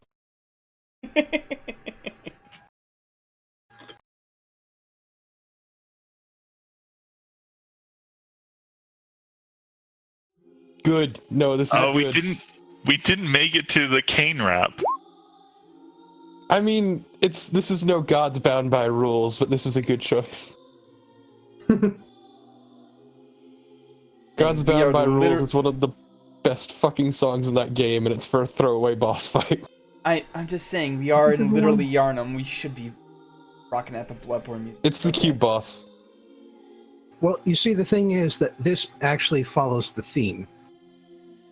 All of the boss fights against those who have been influenced by the worm come from Neir. Oh, okay. Yeah, I know. I just realized that.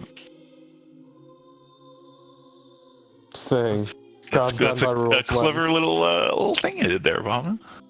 Mm-hmm. Oh, hey, I'm actually going fairly early considering how all the monsters and NPCs are rolling. Yeah, I roll a lot of garbage, that's for sure. Just hot garbage. Holy hell. Stinky garbage from a butt. All right. No, this is more like garbage that has been sitting out in the sun for too long. +4. Oh, good, you're dead.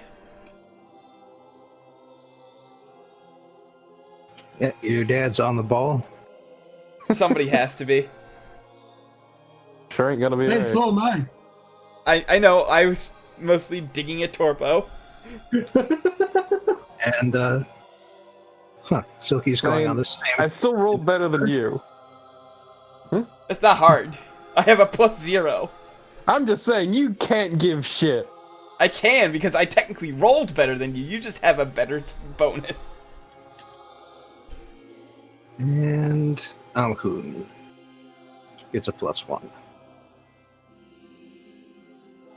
For 3, another 3. So many 3s. There's a lot of 3s and a lot of 20s. Yeah, and a few 25s. It's weird. Could you please pick something in between, Bob, and Jesus Christ? Yeah, A lot of repeating numbers. It's like right in the middle here of the initiative tracker. I know, it's nice. It's weird. I'm usually not going this soon in combat. I'm usually dead. All right. fucking Actually, you're not last. really the middle. There are a lot of numbers higher than you. Yeah, but there are also So- a lot of numbers lower than me. I normally break ties by having NPCs go after PCs. The 2 PCs have got the same number, so I'm leaving it up to you guys. Which of you wants to go first? I would like to suggest that I go first, just because Aurelia's going to probably start off with like a fireball or something, and if Grenache is going to rush in, better to, not hit him with it. That Fair sounds enough. like a good plan. And Yeah. also, Aurelia is very motivated right here, so Yeah, I'll grant you the floor then. okay.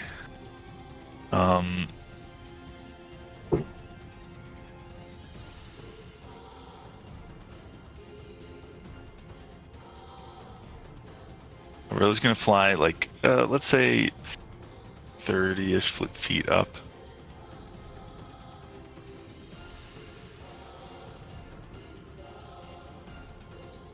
And then, Alright, I will mark that with green. Does and then the I large- believe she can hit with a fireball. 40, These 7. These are the spawn, right? These or what are these? these are not Oh, okay. what are they? Sorrowsworn. They're Sorrowsworn. Oh, okay. So They they're are not Sorrowsworn. You don't know what they are. Oh, I don't know what they are. Oh, okay. Fair enough. They're clearly dancing. Well, they are kind of dancing. That is interesting. Hopefully they'll be clearly dead. Well, I think Fireball's still probably a good bet. It's just generally a safe one. 40-foot diameter. Yeah. So I believe it's possible to get all 7 of these in the same shot.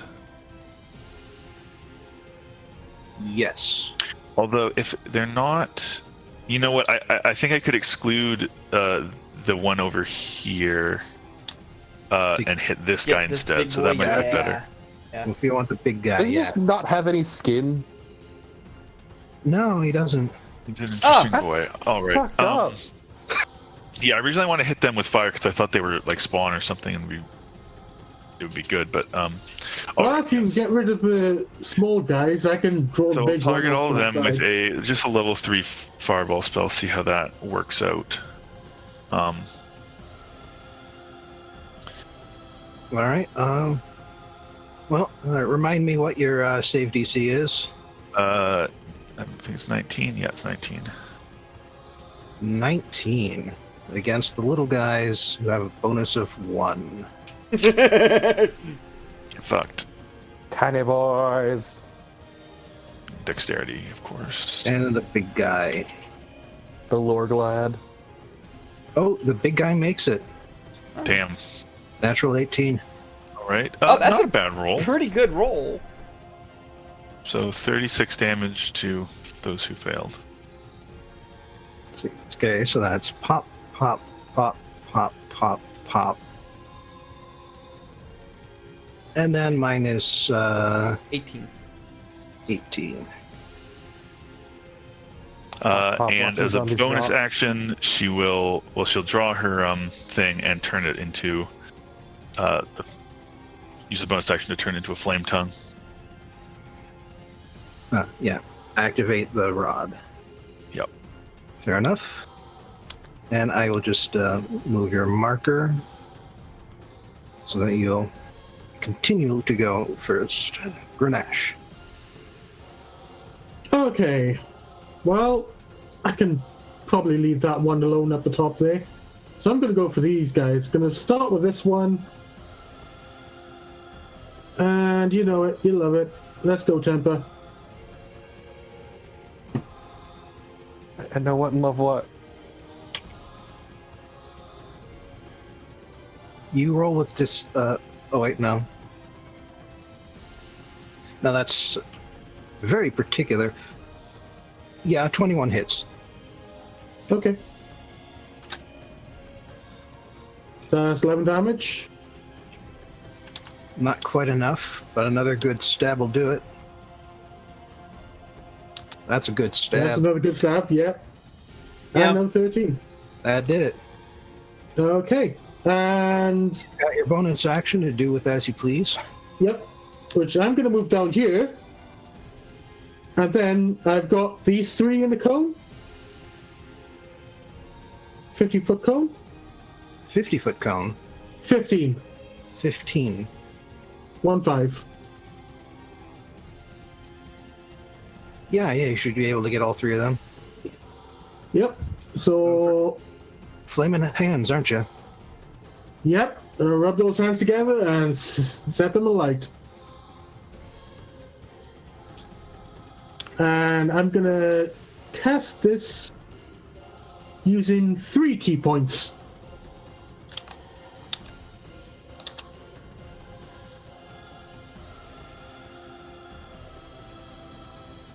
All right. So 3 key points spent. That's 4d6 that I roll, and it is a dex save.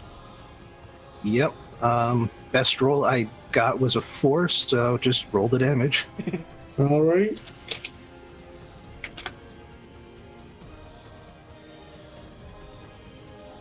Oh, Well, better than that. Eh,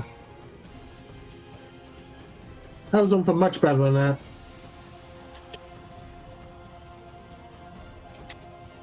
fine. Oh, you tripped them all. If you think about it, that's actually 24 damage. Oh, yeah. In total. Yeah. Yeah, All right, Silky's turn. still shit rolls.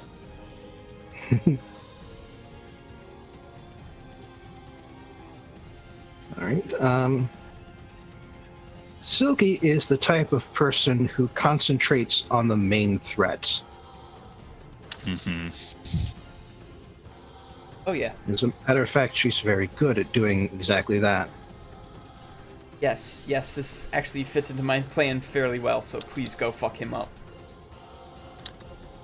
Just to be You're clear, just we welcome don't to know it. what any of these things are besides Camillio, obviously. No. You've never encountered anything like these creatures. Fair enough. I know what they're gonna be. Although, Harvey did mention that you'd be up against things that don't have normal minds. This might be those. Oh.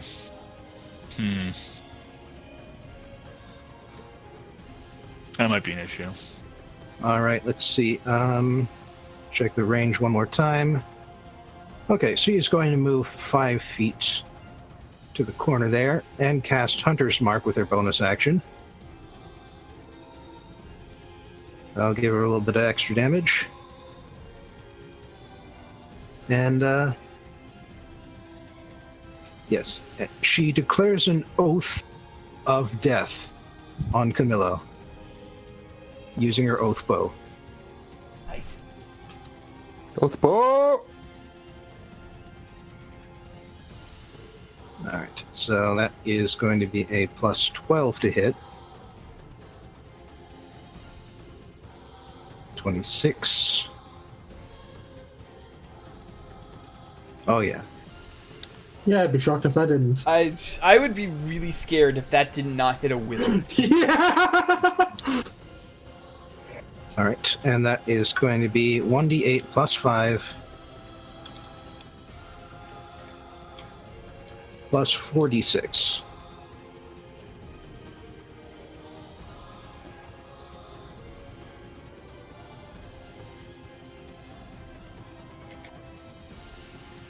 That's her turn. Well, he's got a decent amount of HP. That's Yeah, for sure. so my plan might not, that I wanted to do immediately, might not work. All right, Dad Squad engage. Oh yeah, all the dads are going before the next PC, aren't they?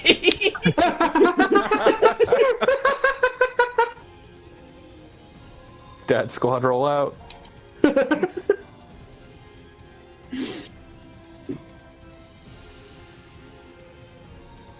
All right.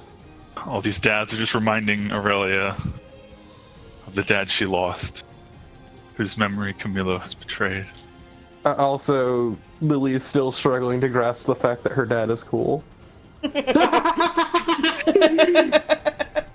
You actually This is have a causing- cool dad. That's It's causing like this tiny existential crisis within her. Fair number of kids go through that kind of moment. Oh, I got it from Mom. All right. He is going to fire at the one that Grenache is adjacent to. Hit. And deal 1d8 plus... Nah, it's just a stat block. Yeah, 1d8 plus 4 damage. Plus 46 sneak attack.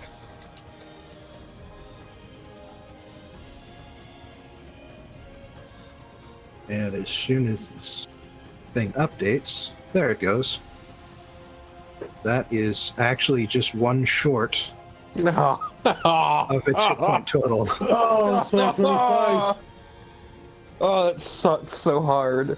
Dad, you couldn't have rolled one better. Yeah, look at that one in there. You could have done that. You could have bumped that up to a rolled 2. You got a Hey! 1. To be fair, if I rolled one better, Yeah, but I expect things from Dad. I expect things from me. All right. Look, So, it would have been one higher. It's fine. Next up, we have... Ah, yes. The Mangler. Excuse me? Hey, The Mangler.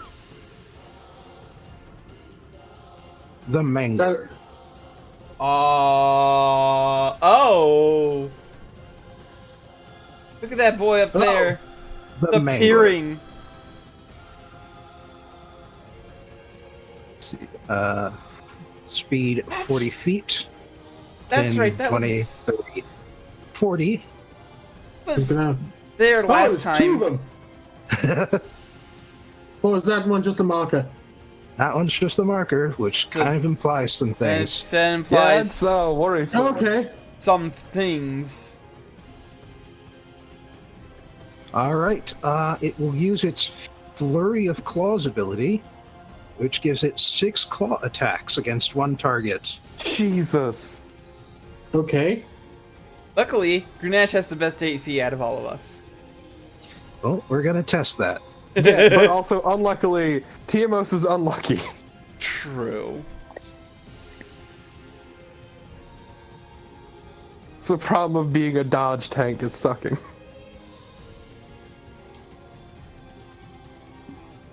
Problem with being a dodge tank is sometimes you don't dodge. All right. So, Well, Excuse me? Well, nothing to do about the nat 20, but the 22 matches. If Aurelia wants to lend a hand. Sure. So are those all separate attacks? yes. Yeah. Luckily, it's only the nat 20 and the 15 that hit. Yeah, sure. Aurelia can, You are over 60 feet away. Is it Your- 60 feet? I your- thought it was just within earshot. I Oh, always I'm sure. forget.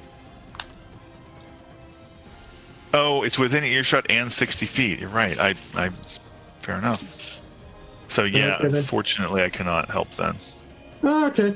I Too mean, distant. to be fair, you only got hit by half of the attacks when you account for the nat 20 counting for 2. Mhm. Yeah.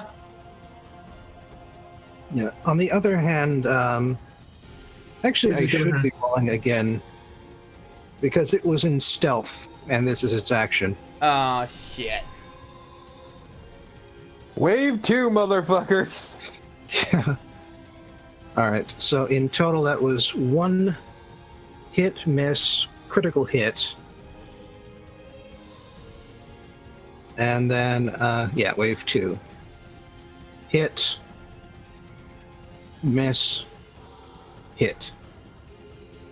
4 hits, 1 critical. That's not great. Oof. Congrats on getting basically hit 5 times. Yeah. Alright. 5 out of that would 6. Be, 5d8 plus 16 plus... Not 5d8. Or no, that is 5d8. Wait, all of them get doubled. No, just the one gets doubled. Damn it. What the hell is Damn it, I happening in can't kill my brain? players! I don't know, but you're scaring me. Yeah, this is a little scary. Plus Please psychic don't kill- damage. Oh! Ouch! To be fair, there are a decent number of ones in there. That definitely could have been worse. Yeah. It could have Yeah, been worse, but it could have been better. Yeah. yeah, I think that's 2/3 of my life. Yep. Well, You'll be they call it the Mangler. I wonder why. And so at this point, yeah, Dad gets upset. You get your damn My manglers baby off my boy! son. My baby boy! What have Vegeta, they done no! to my boy? Deep trauma resurfacing already. Alright. Thought it'd take longer. Yeah, he's going to step of the wind to get over here. And he is going to attack that Mangler. So let's see here. Oh, right. Armor class is that. Attack bonus is that.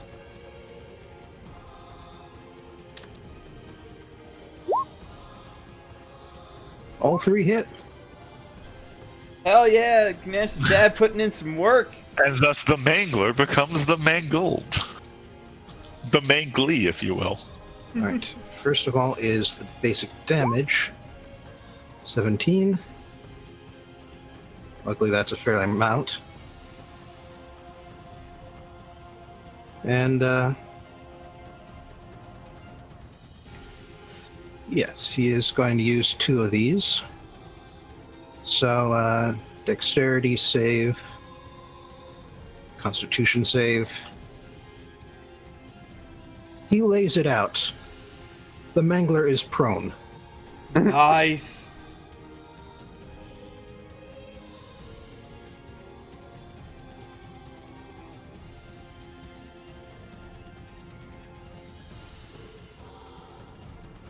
Now it is the Skittery Dude's turn. I like to yes, believe that skittery there's dude. their official name now. Thank you.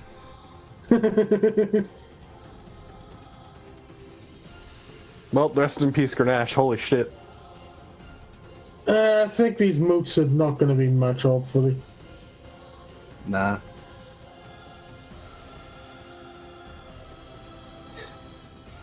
And their speed is just a basic 30. So this one is going to dash in order to be next to you guys. Or no, it's not. It's got something else in mind since it can move 60. I'm going to go as far as possible over here.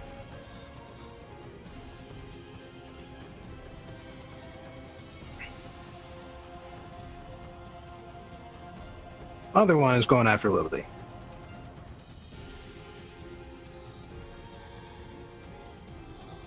Alright, so 3 of them are going to try and bite Grenache.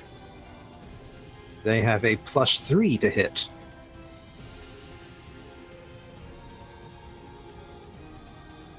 And you do see them coming, so that's not going well for them. Yeah. There's a reason I wasn't worried about them. And just for good measure, that's the one who tries to bite Lily. Yeah. The operative word here is tries.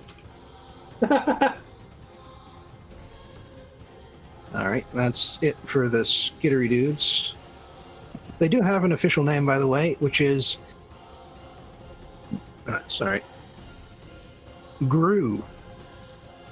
Oh shit! Did anybody bring a Have we been torch? eaten by them? Why would I bring a torch? I have dark vision. Fucking Yeah, but we're idiot. likely to be eaten by a Gru. Anyway, I'm done. Yeah.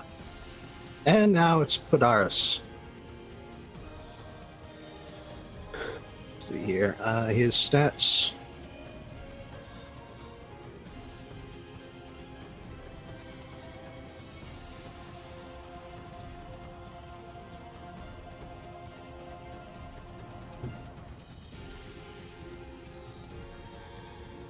Oh, yeah. Podaris has you covered, Grenache. Yeah? Yeah, he's a fucking like celestial pact. He can heal with his laser beams. He can. So he gets closer. And he will use a bonus action to heal Grenache 4d6 hit points. Helpful. Alrighty.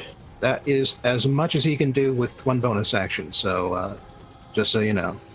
That's fine. That's something. Meanwhile, I should probably make a check if I should have rolled earlier. Yeah, no, that's gone. I'm down to Shield 20. Faith. Yep.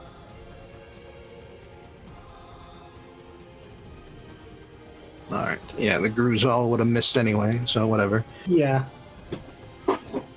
And yeah, so he is also going to. Well, that's true.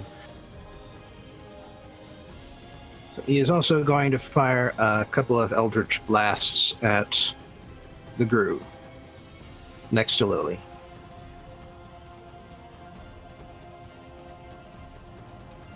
That is, yeah, 2 blasts. Oh, I thought he had 3 earlier. Okay, he's lower level than I thought. Or does the healing take up one of the blasts? No. Hits with 1.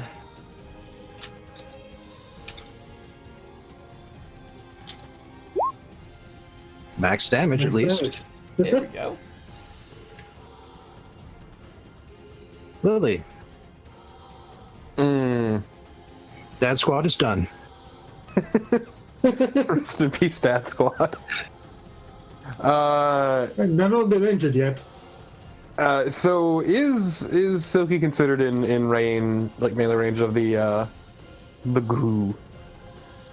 Oh yeah, Okay. and she's got her bow out, but she is considered engaged.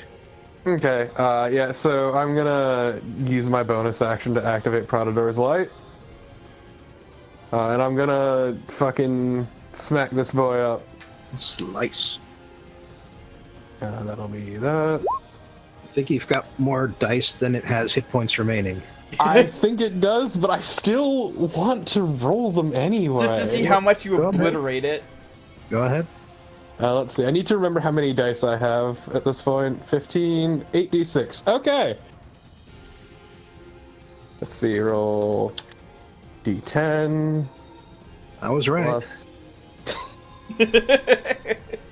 Okay, let's see. I need to remember plus 8 radiant plus 8d6. Holy shit! Look at all the 6. Well, also the ones kind of even it out, but still. Yes. If I had, Well, 16 if I was might go. using the massive damage rules, and if that thing had been at full health, it would have died of massive damage.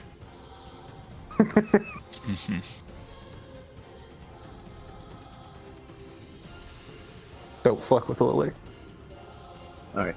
Movement and bonus. No, bonus action is used. Movement. Do you want to go anywhere? Can't imagine any spot's particularly good.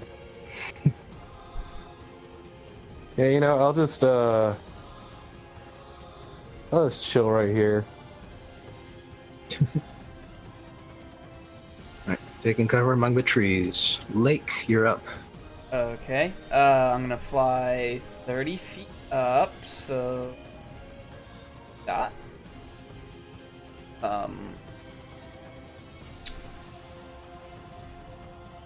For funsies, all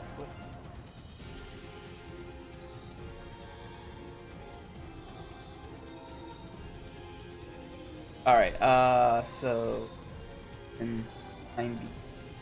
That's actually no. Order of operations. First thing I want to do is use my bonus action to cast Hex on Camillio here, then fly 30 feet up, and then Eldritch Blast him.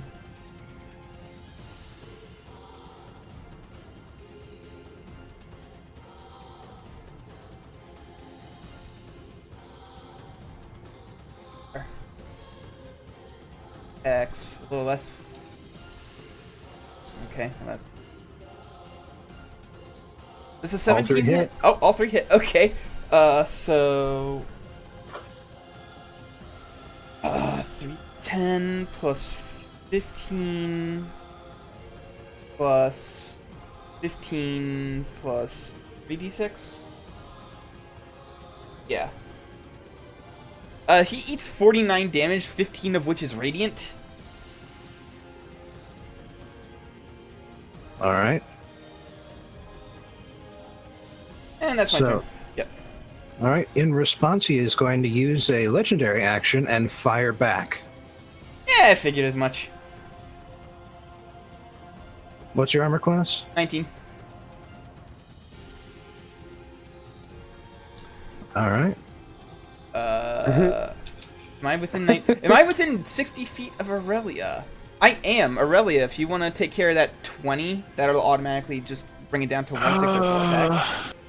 Do I see, the thing I'm worried about is that he's going to cast a spell, so I kind of want to keep counter Yeah, spells. so you True. can just sit Yeah, on it. yeah, cast a spell. yeah, Okay. yeah. And also, Sorry? Eldritch Blast is a spell. Although this is his, although it's a cantrip, so if you Yeah, I'm if you're not waiting for going the to. high ticket Yeah. spell, Yeah, I'm worried that on his Take it turn around. he's going to cast Something pretty big. something big. I mean, I don't know. Okay, I feel like it's fine. I'm at full health anyway. I don't. It's not gonna matter.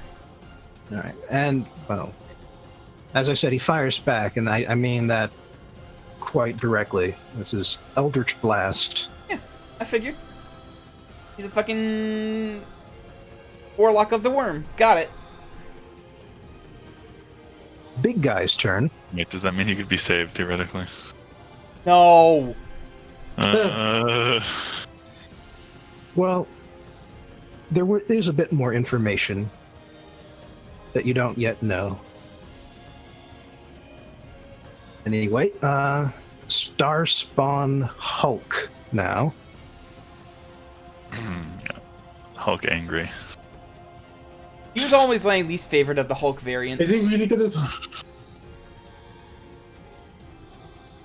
We're gonna do. The large lad. I mean, he's got no space to get into contact with me unless it goes around. The big boy. Well, it actually does have 10-foot range. Ah, It's your good buddy Thickles.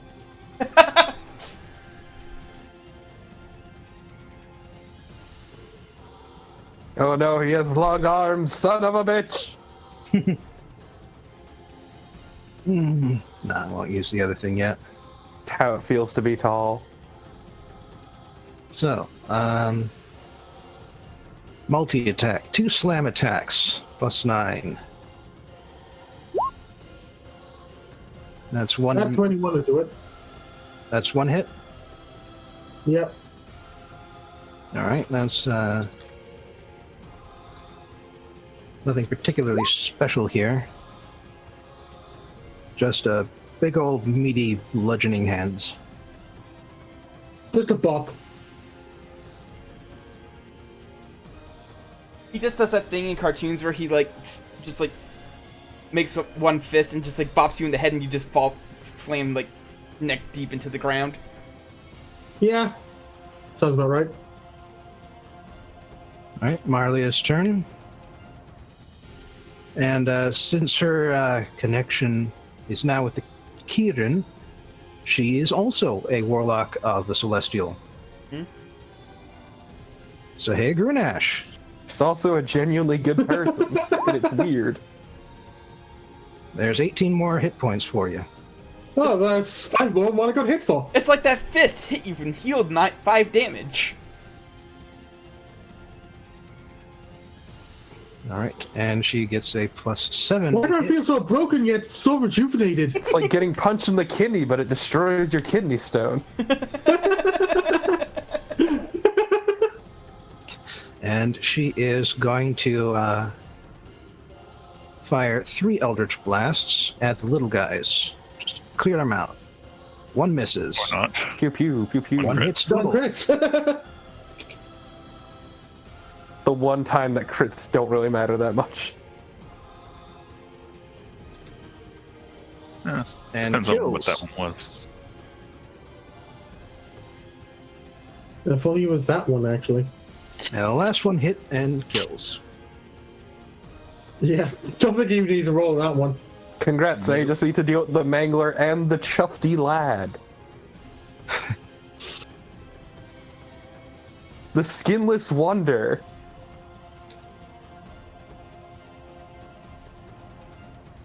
The Muscular Mauler. What does Camillio do with his turn? Red Boy.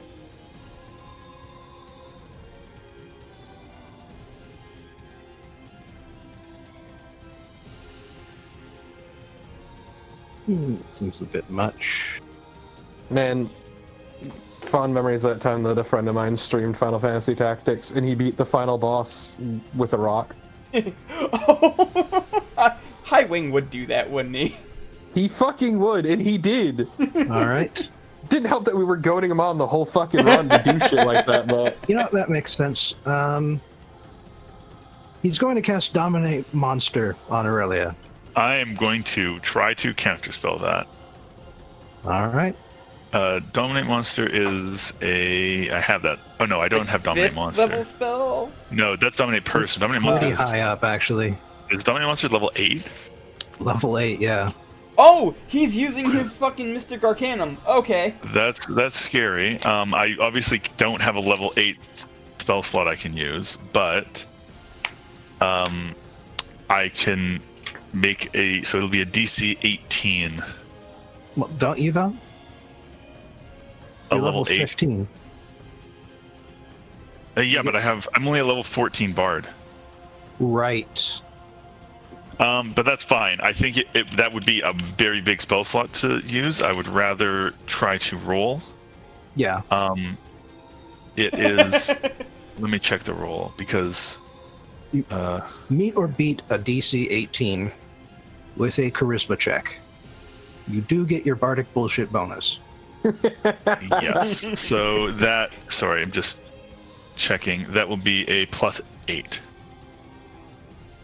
Even odds. And, okay, hold on. I'm going to use my new class feature I just got this level, Peerless Skill. I can expend use of Bardic Inspiration to add the die. Please roll at least a 4. Fingers fucking crossed. Hell yes! Okay. Countered. Wave, See, that's why I we can needed- want to save that damage from Lake.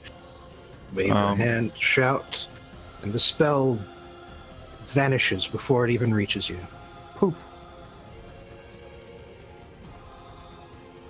Don't you fucking dare. Camillio cocks his masked face. It's a bit hard to see if you're zoomed out, but yeah, Camillio has a mask on his face under his hood.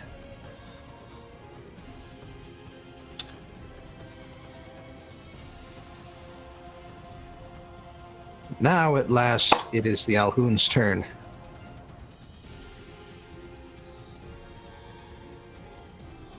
Where is his stat block, damn it? Ah, here it is. Oh, yeah. You know, that's actually a pretty good idea. What? See if he can get in range this turn. These creatures are not from your plane of existence. Is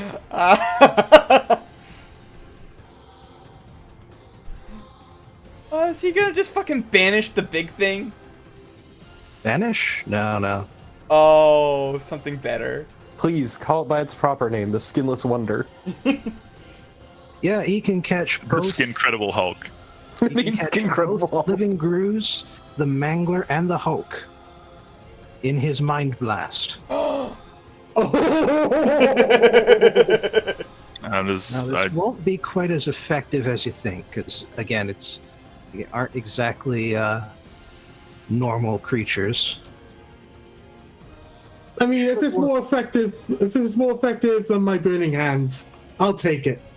Should work wonders on the Grooves, if nothing else. Or no, well, I do enjoy that Harvey's still in his Bishonen form. Sometimes I you wish just he'd want to stop look being an elf. pretty. it takes it takes a lot of effort to reverse it. Or reset it. That's why he doesn't normally do it. No, he's done it once. He doesn't really care. He's stuck like this now instead. At least until he has a very good reason to switch, yeah. Yeah. All right. So, yes, the psychic damage is not going to affect any of them, but it can still stun them for a minute each. Oh, that's pretty strong. And they need to make intelligence saving throws. And you guys don't, because this specifically does not work on people from your dimension, or from your planet. That's right, Nice. because we're in a psychic dead zone or some shit. It's because you got that crazy kind of iron in the soil. 16. One of them succeeds, the other one fails. Not that I think that psionics have rules for 5e yet, but if we had wanted to play a psionic, what would you have done? They're actually playtesting the rules Oh. right now. Be someone from another plane of existence, obviously. It'd be kind of useless, though. Yeah. All right, Hulk gets a -2, Hulk fails. Yeah, I would hope so. Is stunned. Mangler gets a no bonus, but succeeds. But there is a bit of backlash.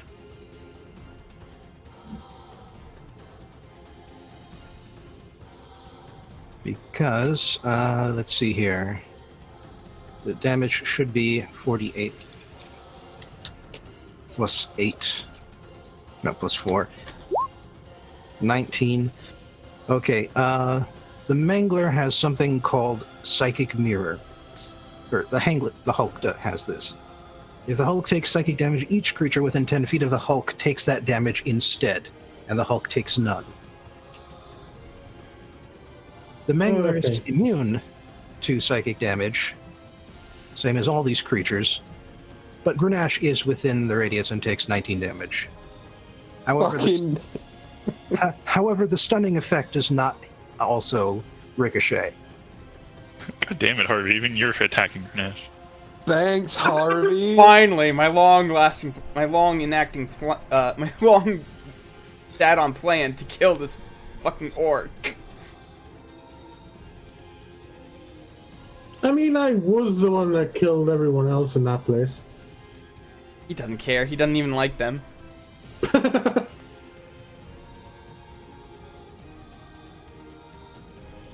All right. Let's see here. Last is Chufty Dude.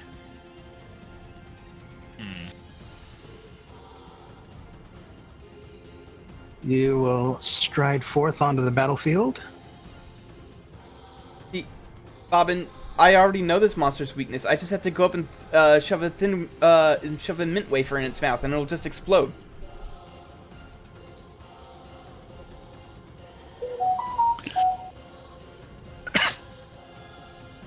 The fuck even is this thing? Yeah. Rude boy. Oh no, he has a ranged attack. Never mind.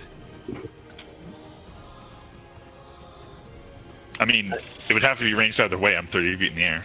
Yes, and he will actually fire a psychic orb at your griffin. Rude. Okay. So, what's your griffin's armor class? Uh, Never mind. Yeah, not 30. So. You sure? Well, your griffin is down by 19.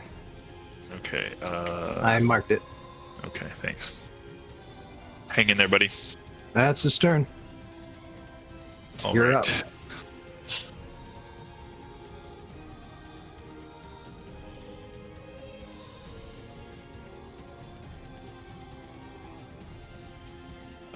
I think what Aurelia is going to do is do a very fancy maneuver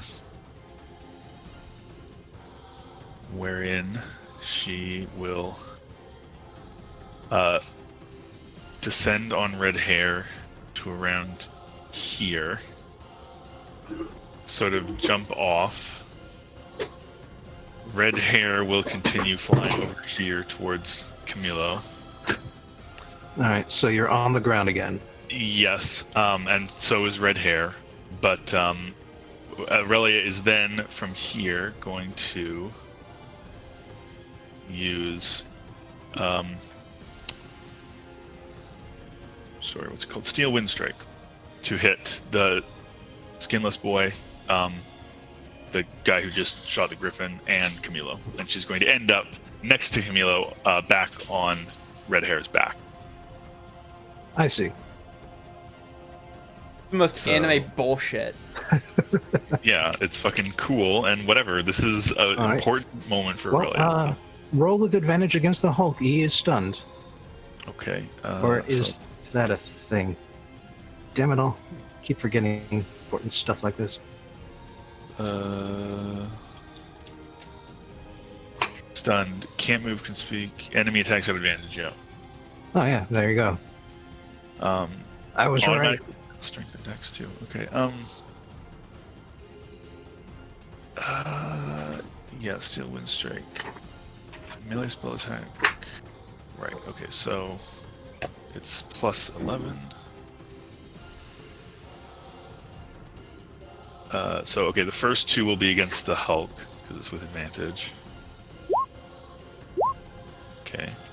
Second one against the middle guy, the Chufty boy, whatever his name is. Officially, it is a seer. Okay, the Seer, and lastly against Camillio. All right. All right. Oh, I also wanted to. It doesn't matter because I didn't crit, so I can just do it after, I guess. But I also wanted to use with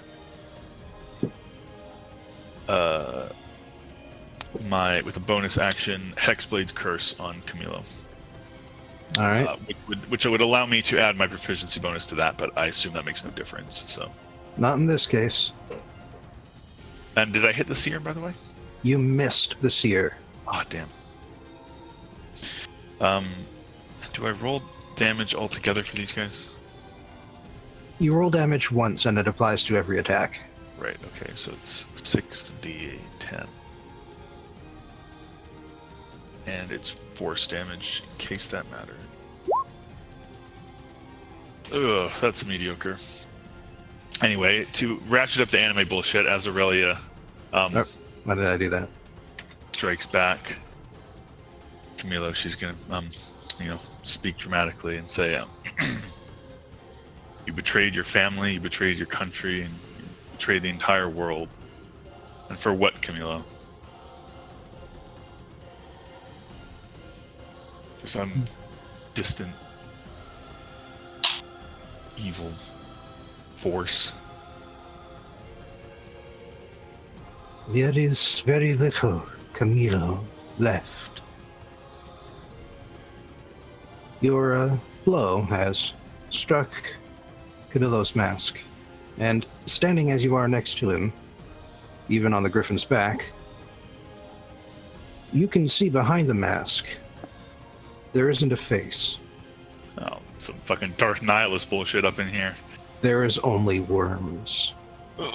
Okay, that's worse than Darth Nihilist. Oh! You're the nutty, the king of worms. It's his entire look. It's beautiful. Yeah. I mean, Harvey warned you. The closer someone is in power to the worms, the more worms there are. All right. Well, I think that's my turn. Yeah. Yeah, I'm guessing that was the information that we were missing that would prevent him from being brought over. So. Yeah. Grenache, you're up. Okay. Do you have advantage Good. on the Mangler?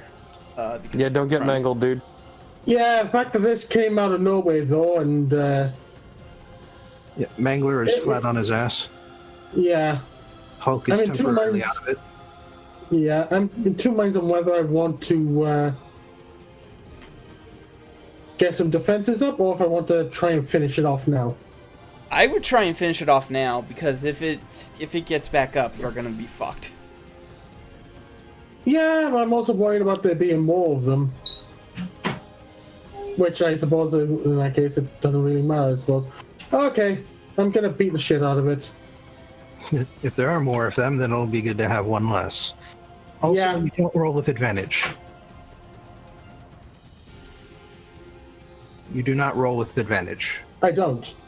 No, because the Gru is next to you and giving you disadvantage. You have to roll straight. Okay, Well, I mean, he got Don't the know first about roll that. anyway.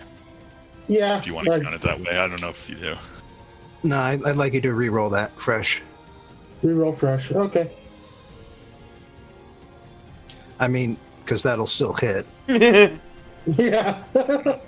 I mean, these things have a lot of gimmicks going on, but high armor class is not one of them.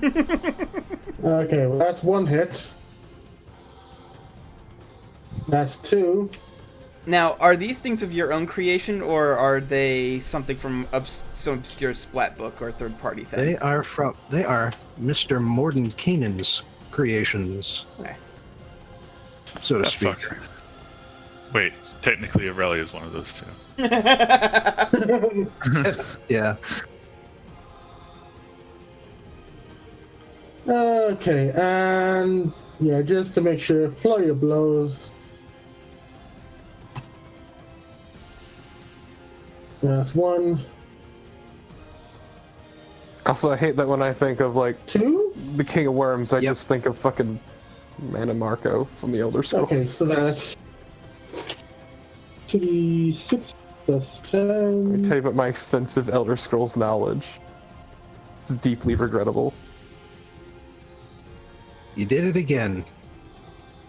One hit point. Oh no! Hmm. God, why are you so cursed? At least your dad's right there to finish it off. Dad goes after it, does. Oh shit! Yeah. Dad, fuck him up for me. My dad can beat up your dad. Maybe Lily's dad can finish it off. I mean, if it does try and attack me, it does get disadvantage while it's prone. Yeah, but standing up is half movement. Yeah, they really gimped the punishment on standing back up. I remember in 3rd edition, standing back up from being prone also provoked an attack of opportunity. Yeah. None of that. Anyway,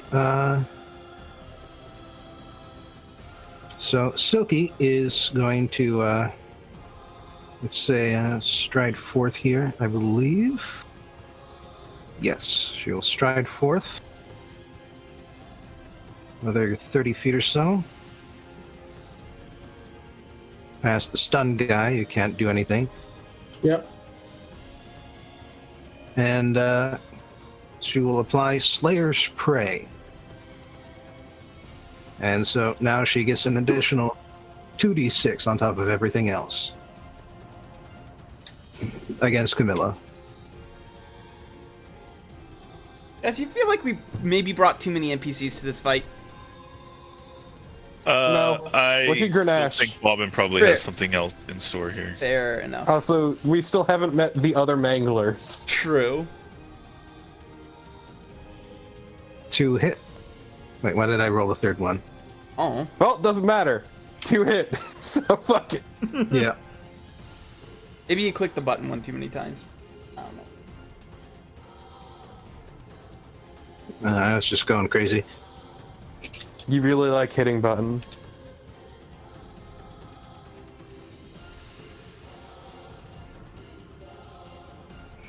Let's see, that's 1, 2, 3, 6, 9.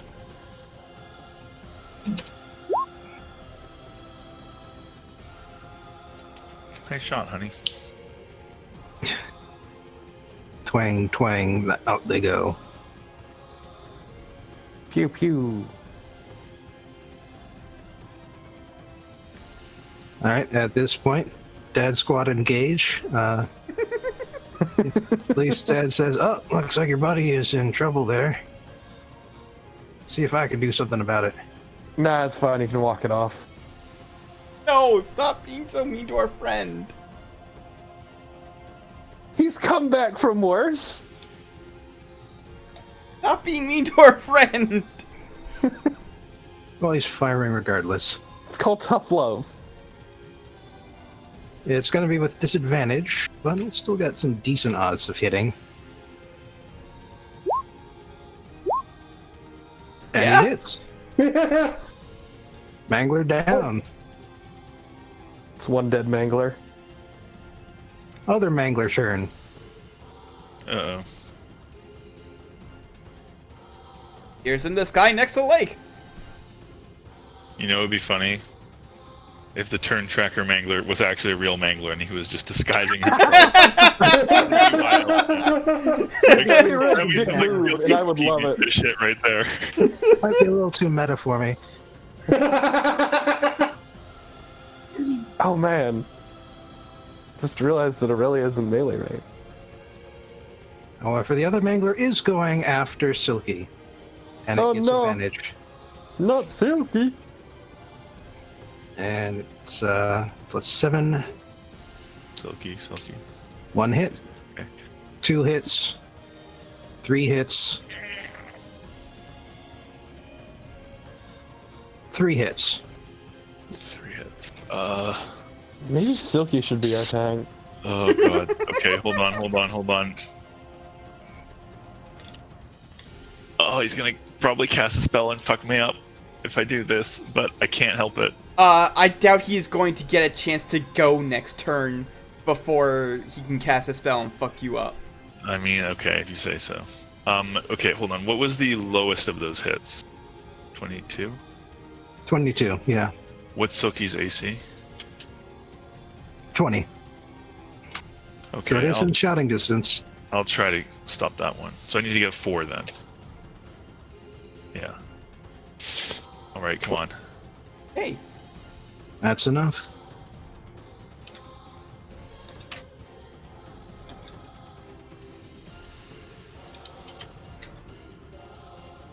So only 2 of those hit.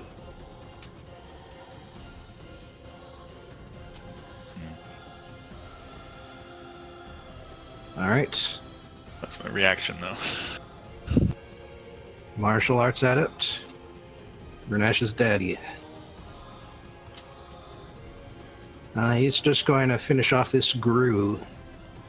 Yeah. I wonder if he has Grenache's luck. Nope. Alright, Gru has Piddly armor class, so all 3 of those hit. for So the answer to that is yes, but also no. 29. No, Dad's much better. Well, Tears in a new one. Yeah. Yeah, honestly, Grenash's father's always been lucky. So he probably got his luck from his mother. True, she was the one who died. Revenue, why don't you? I mean, to be fair, you're not the only one with a dead mother. Gru's turn.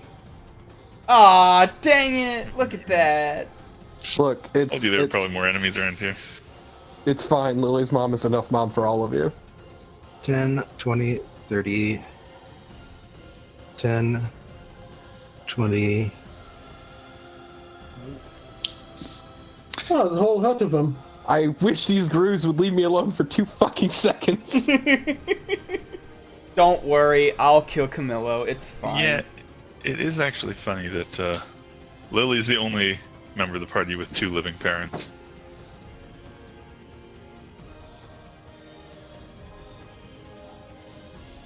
These guys are dashing to get there.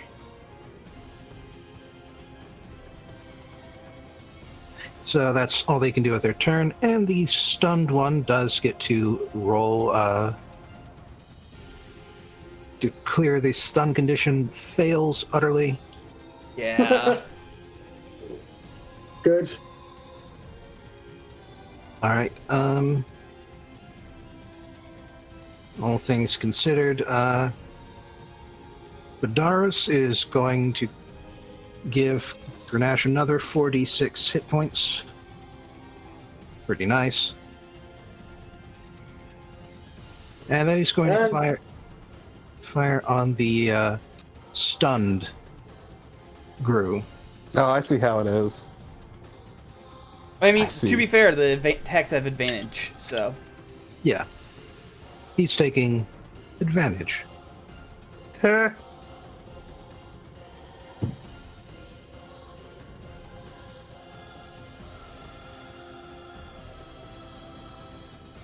Right, +6. Hit, hit.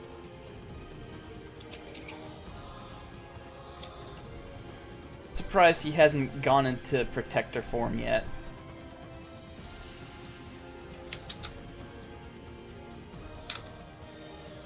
Hasn't really needed to. True, fair enough. I kind of overreacted by just doing it right out the gate, but at the same time... Lily. Oh boy. I like how right as you said that, the song Yeah. stopped for a hot second so it could loop for me. Yeah. So I mean, at this point, they should have stopped and just played Rip and Tear. I'm gonna use, yes, let's start playing BFG Division, that's what I need. Gonna disengage, using my bonus action so I can shoot the fuckboy Supreme. Camilla? Or, Yep. big dude. Camilla. No, Camilla. Okay. Someone ping the big dude.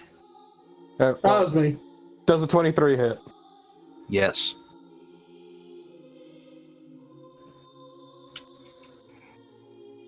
Hopefully this will save us some pain. Okay, good. It took a second. Alright. Actually, you know what? No, I'm really don't fucking- waste it! Don't waste it! Okay. Well, so, yeah. As Aurelia is standing there, looking at the pile of worms where her brother used to be,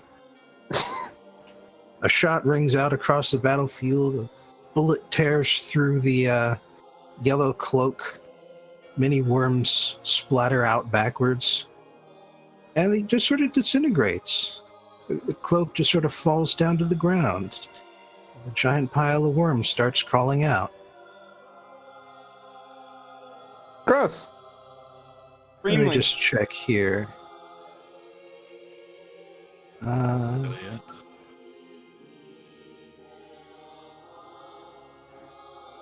Alright, that's what it's called. I'm just gonna look up something here quick. Yeah. Well, that sounds ominous. Just above that. Here it is. I fucked up, didn't I? Yeah, probably.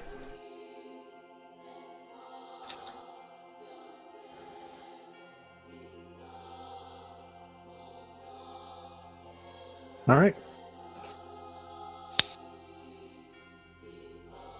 Lake. No, you can't. Is it still standing, or is that just like a swarm of worms? I think that's just a pile of worms. It's a pile of worms with a hit die. With a hit bar. With a bar. For hitting. Also, Is it only 12? Lily, you are still within 10 feet of the Gru, so I need you to roll your attack again. You have disadvantage. Okay. My rifle roll? Yes. Couldn't you have just moved? She would not necessarily have known. I see. But yes, as it turns out, you missed. You see fit to deny me my shot. How dare you? Well, Time rewinds. well, no. That's not how it happened. All right. Well, in that case, guess who's gonna fly? Where's the?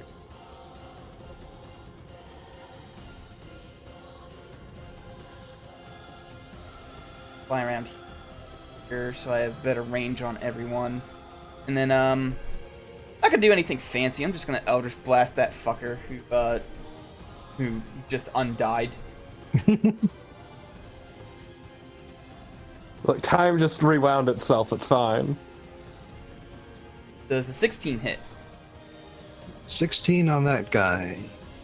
Yes. Okay, so I'm not Are you using. also within 10 feet of a Gru? No, I'm He's 30 feet fine. up. Oh. Yep. So 1d10 plus 5, and I'm not going to apply the extra radiant damage here. So that would be pointless. So plus 6. Or, I could just roll like garbage. That also works. Well, you got 2 more of them. Yeah. I'm just hoping I can kill him before I can. Before I have to pop up the. There we go. That's more like it.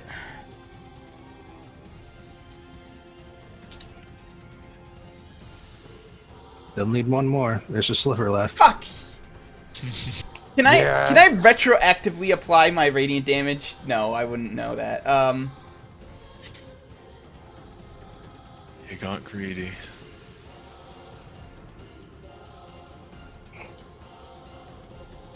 Yeah, you know what? Fuck it. I'll try. I'll zap him. This time, if I hit, I will 100%. Like, I might as well. I don't get another attack this round. So, yeah, okay. 10 plus 6 plus 5 plus 15. Fuck you, dice. You're pieces of shit. Yeah, fucking tell me about it. Rolling a 2 after my amazing roll. I know, it sucks. I was just gonna, like, fucking annihilate the worms, but nope. Well, you didn't know the worms would be still a thing, though. So Yeah. it all still fits. It all checks out, yeah. All right, big guy has lost his turn. Still.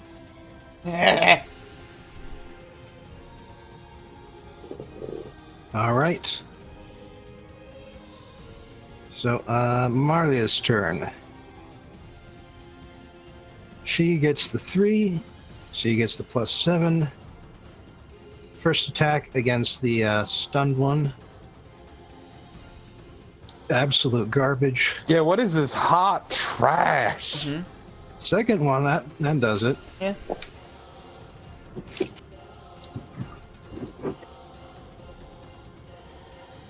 And that takes care of him. And so the last blast is going to go after the one that's approaching Lillian Father.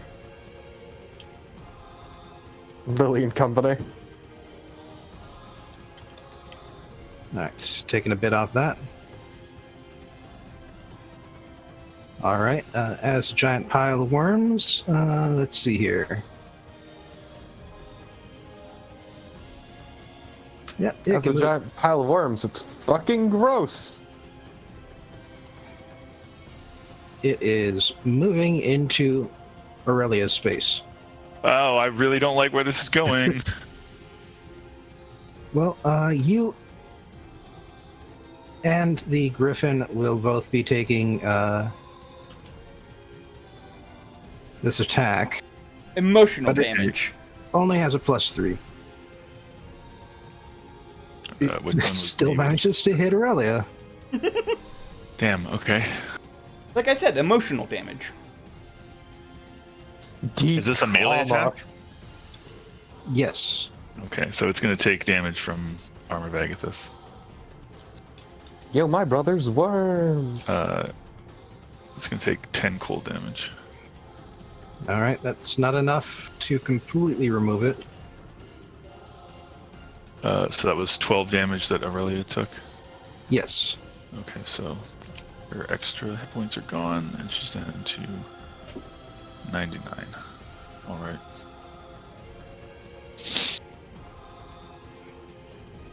Alright. What am I doing? It's the wrong thing.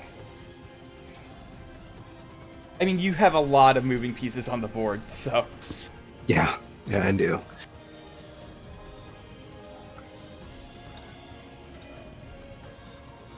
But yes, Alhoon's turn.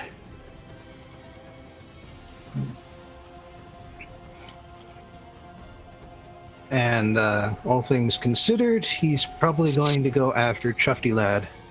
Yep. That was gonna be my next target, if assuming With he's still Disintegrate. alive. Yeah, okay. Yeah, as like I was in the middle of saying, assuming he's still alive by the time I get.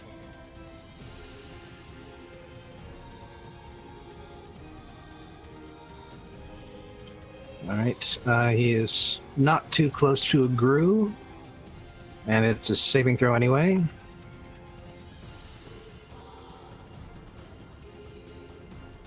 Oh yeah, I keep forgetting that disintegrate just hits. Well, it hits or it misses. It's not aimed anymore is the thing.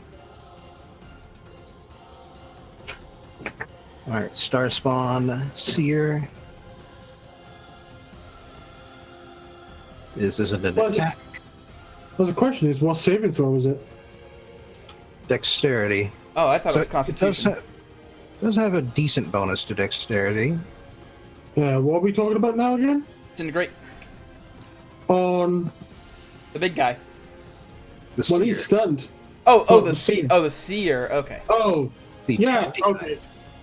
Let's I see. was going to say, if he was on the stunned one, yeah, stunned. What He might sees kill things with dexterity? his eyes. Yeah, note that if you're stunned, you automatically fail dexterity saves. Yeah. Now, he is going to have to move closer onto the battlefield to get in range. Oh, it doesn't have a range of 120 feet anymore. That's how they balanced it. Okay. I say balanced in giant fire quotes there. Alright, save spell DC is 16. He rolled a 9 plus 6. It hits. S. Fuck you. I'm S Ash.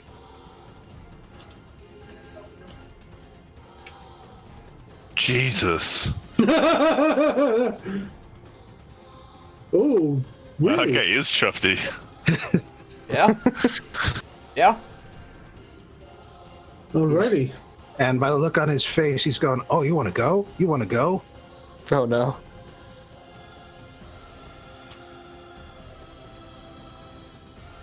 Don't fuck up Harvey. He's like my only friend. Hey!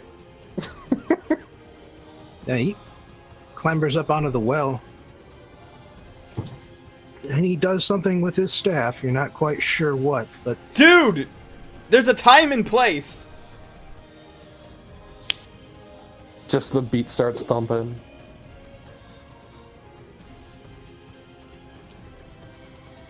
Oh god, is it doing the truffle shuffle? See the worms get into the building behind them, which is actually a DJ booth. Oh, we just walked into a rave. That's all. Jeez. That's why these Raven people got a little dancing. murder.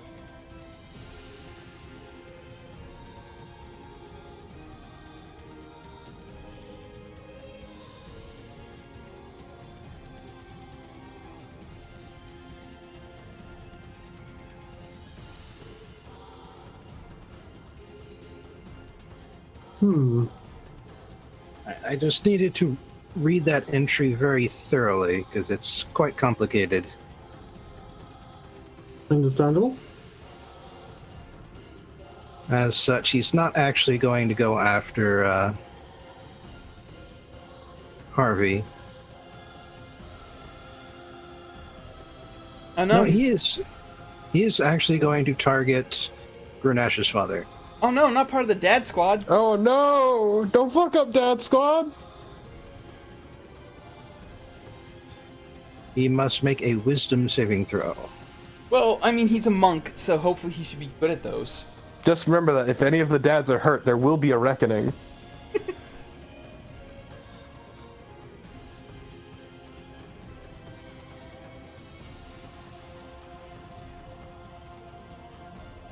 Monks have proficiency in saving throw. No, they don't. No. What? Strength and dex. That's fucking Strength and dex. weird. One of the types of monks, I think. One of them do eventually get it. Oh, okay. Are they actually? All monks eventually get all saving throws. Yeah, they just have to reach the right level. Yeah, but as it is, well, he does have a decent wisdom save. Oh, Yes. okay. Diamond Soul. Okay. All right, 12 plus 3 is one less. No, actually, quite a bit less than I needed. Damn.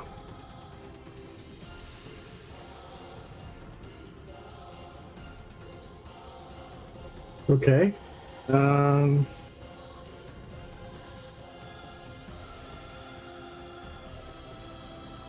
He gets teleported next to the grooves. And Grenache takes 44 psychic damage. What? Jesus. The fuck? Grenache, stop getting destroyed, Holy- please. Yeah, stop eating He's doing shit, that boy. like it can help it. Don't make yourself such a tempting target. There with all your meats and muscle. So the seer just warped space to make your father move between places, and the warping effect hit you because you were standing next to him. Okay, I'm tired of this asshole. If Look, somebody I'm gonna doesn't give you- if somebody does not kill him before my next turn, he is dying. All right. So Bob, and there's just like worms everywhere. Is there anything that would, like, can I still attack them normally, or? It is a swarm which has slightly off rules, but it's just that it has damage resistance against normal weapon damage types, regardless of whether it's magic or not. I see. So you can still hit it, it's just going to take less damage than if it weren't a swarm of insects. Yeah, but okay. If I hit it with my flame tongue, I'm guaranteed at least 2 fire damage, which should be enough to kill it. Yeah, I In hope addition so. to whatever else. So, gonna do that. Really? If nothing else, it is appropriate for you to finish this. Yeah. So this is plus 14 because I get to add. Not plus. No, I get to add my entire proficiency bonus. Right, that's spicy. So I literally can't fail unless I roll a 1. Please don't roll a 1. I did not roll a 1. I know. I guess I'm gonna like booming blade this, but it doesn't make a difference. Whatever.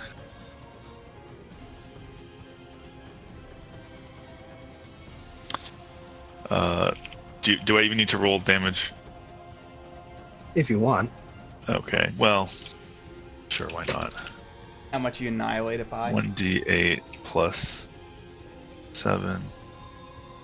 Or no, wait, oh, it doesn't matter. I fucked that up. I don't actually add my proficiency bonus again. I add the proficiency bonus to the damage. I got mixed up. I think you still hit. Yeah, I still hit for sure.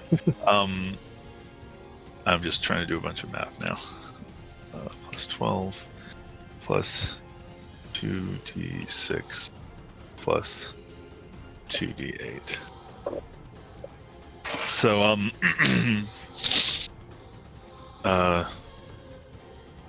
you know, I don't think Aurelia even says anything because she's realized that,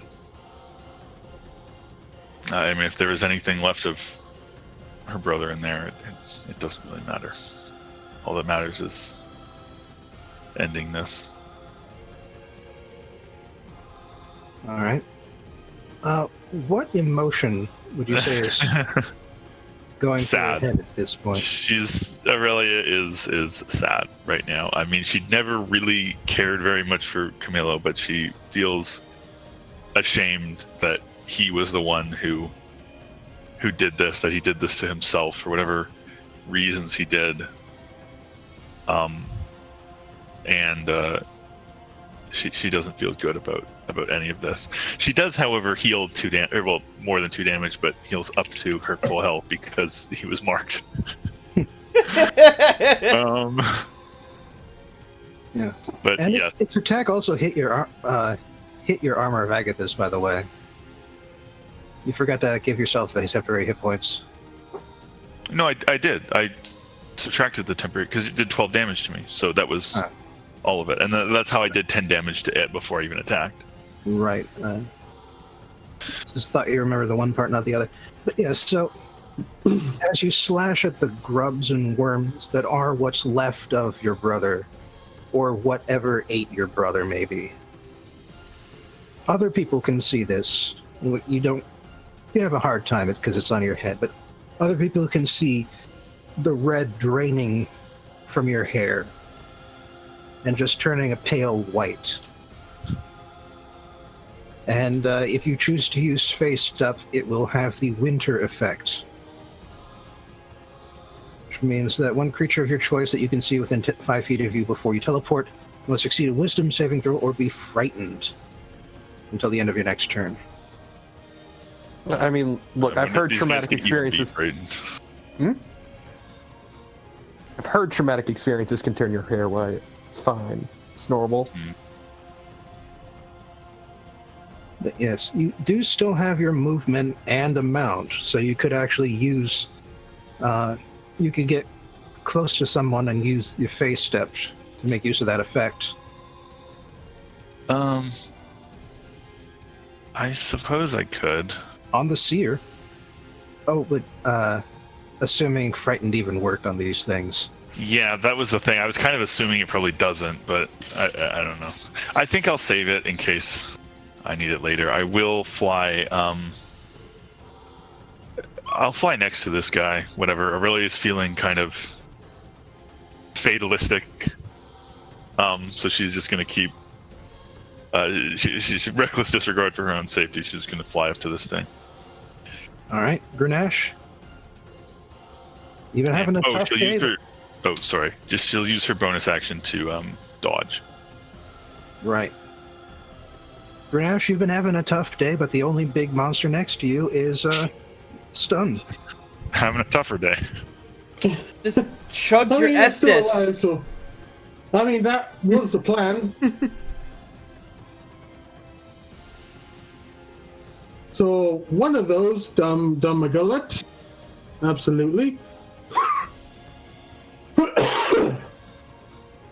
Since Aurelia's already got that one occupied, I'm gonna probably ignore that. And yeah, might as well set myself to work on this thing. You have advantage on all attacks against it. Yep.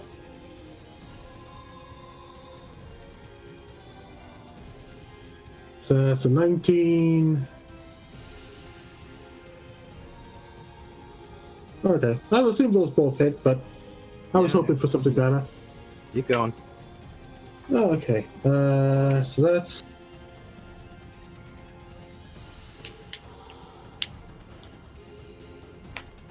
2d6 plus 16 plus 2d6. So it's twice. God damn it!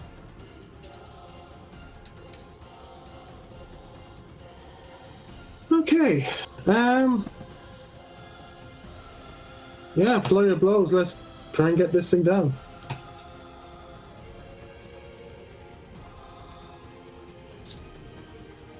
Oh, now you turn up. That's a spicy meatball.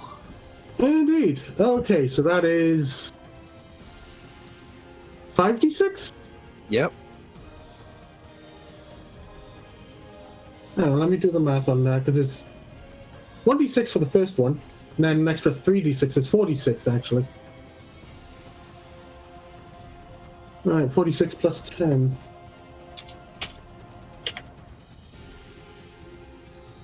Come on, give me good rolls this time.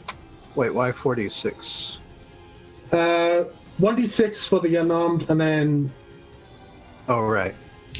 plus first one one's for a crit. Orc. Yeah.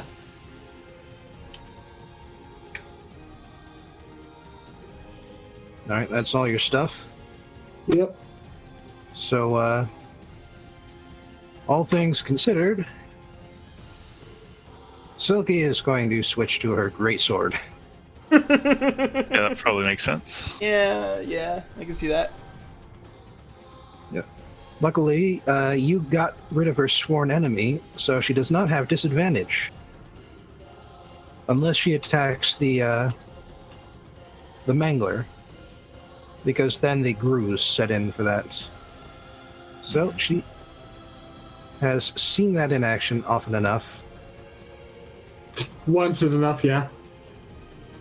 and will target the little guys first.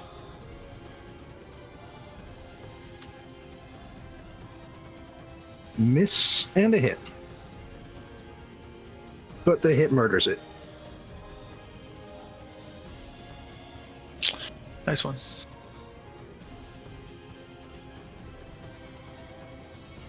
Alright. Dad squad engage.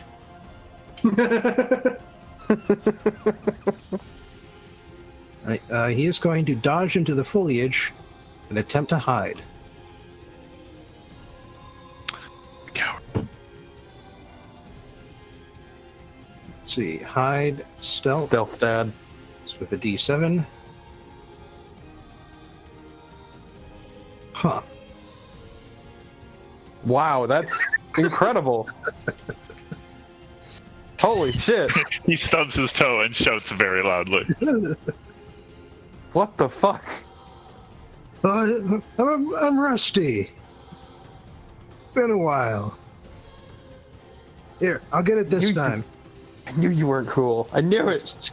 Regular action is stealth. Oh my fucking god.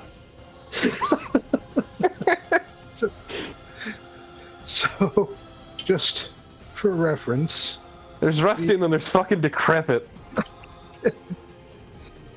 the Grooves have a passive perception of 10. Manglers have a passive perception of 11. That's depressing, actually. Oh my god. Why? Those were 2 stealth rolls. Those were 2 What? stealth rolls. What? Lily's dad is only somewhat more cool than she thought. He can dress sharp, but that's about it. Mangler does not get its flurry of claws back, so only makes 2 claw attacks Oh, that's good. without advantage. It's gonna be fucking paralyzed soon anyway, or stunned, or whatever the fuck that terminology. That would be good. Yeah. Please stop hurting Silky. Right, plus 7 to hit. Hits with 1. It is assuming, like, honestly, my main priority is this guy. If he's still alive when my turn rolls around, I'm gonna take care of him. But if not, then And it does not get psychic damage because it is not attacking with advantage. So yeah, after that big flurry of activity in the first round, they're actually not that bad. Oh, okay. Or not that dangerous, anyway. Alright, Grenash's dad. Got it. Does he actually have a name? Yes. I have not written it down. Oh no, here it is. Bryant. Wow, Brian. That's sure a name. Alright, he gets a +5 to hit. Go on after some of these grooves. Give it you. Specifically, specifically, his name is Brian Steinson. And he tears apart another groove. Oh. Alright, the Gru next to him is going to attack back with its tremendous +3 to hit. Gonna fuck him up. Just insurmountable number. Bobbin, Holy shit. These things need to be balanced. Desperately. And then the other 3 are going to stack up on Lily. Yeah, we've already got a few threes in there. How does a 19 look, Lily? It does not hit.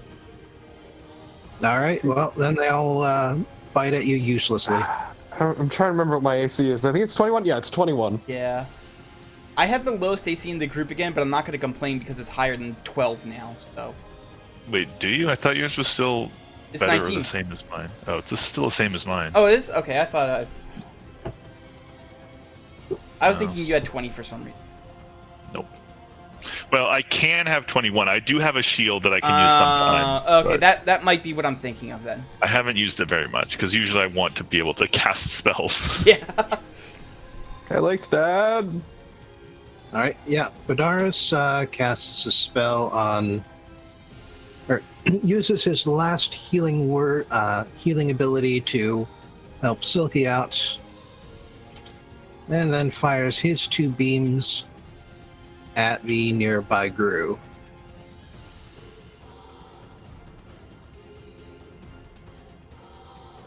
Both hit.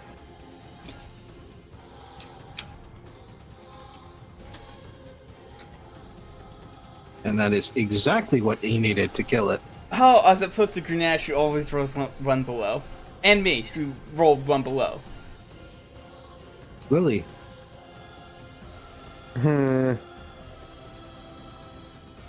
You've got company, but you also have disengage as a bonus action. That is true.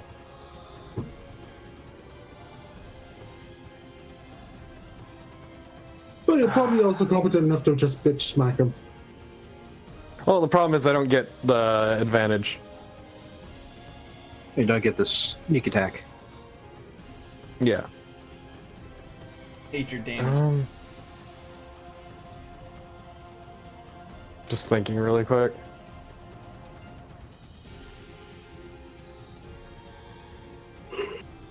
Mangle the Mangler. You're close True. enough. I will once again, yeah. I will draw the Grus to me, sure. Yeah, I'll disengage and hop on over to the Mangler. At which point I will fucking cut him up. Carve him like a turkey. I'm assuming that hits. Yeah, that's a safe assumption. You literally could only miss on a 1. And you have not yet used Fury of the Small. Nope. Well, because that would kill him, won't it? That damage. Yeah. Oh. No. No. Okay, yeah, fuck it. I'm just... I hate being here. Everything here sucks. It's so miserable. I just want to That's leave. 58 damage. Still doesn't kill him. Especially if I just type in the number instead of the actual minus 58. There. Like, Fuck this man's day in particular. He needs to make a Constitution saving throw. all right. If he succeeds, he takes half that. Versus what? 19? Or is it 20 now? Hold on a second. Let me double check real quick. If yours is 20, I'm gonna be mad. No, it's 9. It's only 19. Okay, thank God. It'd be weird getting that extra Yeah, one. like from I some- couldn't Yeah, remember there's like if it was nothing that 19 or can do 20. that. Oh, except for the fucking Robe of the Archmagi that our rogue has for some reason. And what kind of damage is that? Necrotic, which probably isn't the best against these guys, but I'm mad. Oh wait, also actually, and then an additional 15 on top of that because of Radiant. Well, actually, psychic damage is the thing you don't want to use. Oh. Everything else, it's fair game. Please put a at the start of my next turn. Okay. Get a zombie token ready for me real quick. Huh. Finally happened. Finally happening. But yeah, that doesn't happen until the start of my next turn. But yeah, so Alright, humanoid killed by the spell rises at the start of your next turn as a zombie. Oh, Currently- no. It's not humanoid. Oh, it's not Yeah, it's humanoid? not Oh, humanoid. damn it! Fuck! The one time I wanted it to happen because I wouldn't feel gross. Yeah, that's the thing. You always feel gross because Because it has to be a humanoid. Alright, big guy still fails at save. It's nice when it happens to the other team, isn't it? I do love this large lad who's done fucking nothing. No, he hit Grenache once. He hit Grenache because of an ability. He didn't hit him directly, though. Oh, okay. Yeah. No, He he's hit with a Grenache because he compound. got hit with psychic damage. And that, yes, but Yeah. I'm not counting that.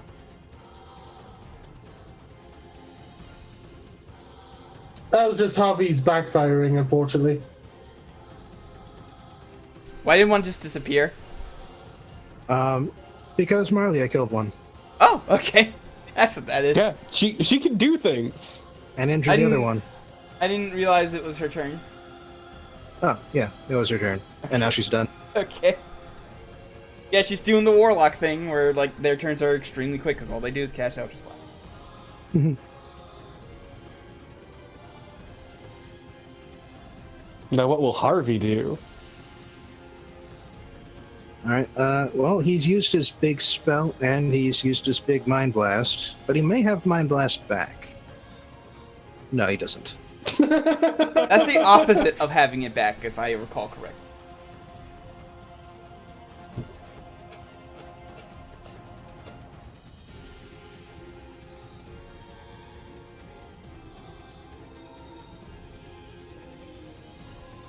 Alright,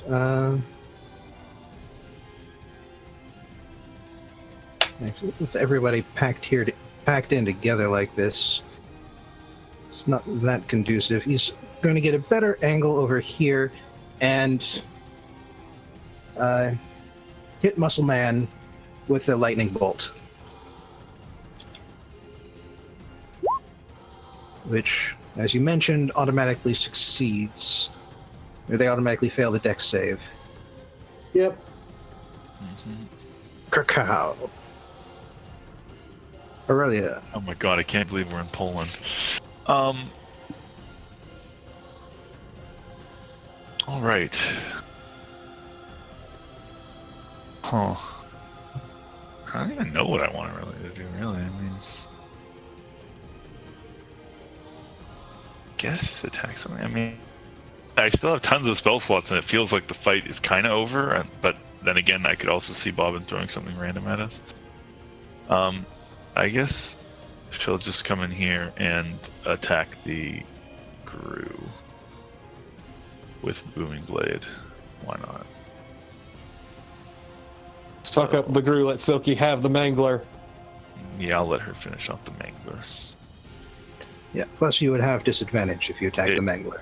That was actually the main reason that I'm attacking the Gru.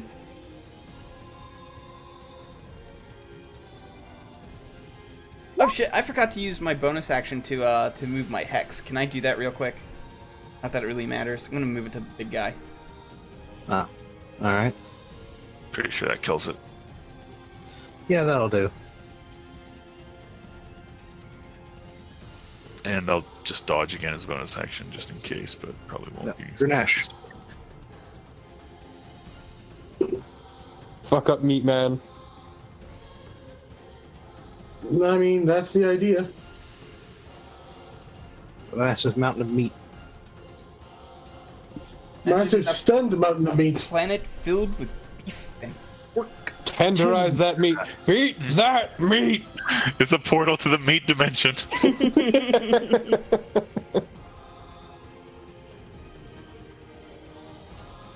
All right, one more of those and you're done. Go to town on that meat. Beat that meat. Oh, so close. Well, actually, Ah, You did it, yes! hooray. for once, that Okay. was just enough. Finally, your shining moment. You've had it. Okay, and now to finish things off, just bounce over here.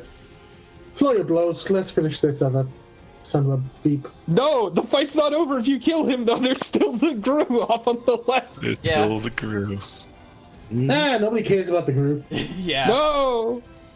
It's gonna I want fucking, Silky to have that kill. destroyed. All right, let's finish this guy. If you roll like that, she still might. Yeah. It. Oh, there we go. Dead. Bob.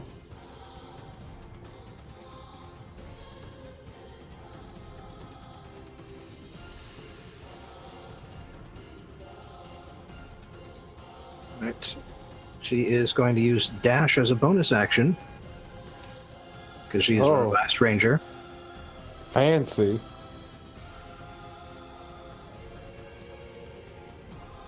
And stab a guy. She's the version of the ranger that doesn't suck ass. Mm-hmm. That's a hit, and she automatically does 29 slashing damage. Do you keep rolling with exploding dice? What? Under rolling the 2 exclamation marks. Oh. Yeah, I hit the wrong button. It's fine. Didn't make it. And it's not an issue unless you roll a 20, but... Okay. Does anything happen? Well, you can stop the music. Yay!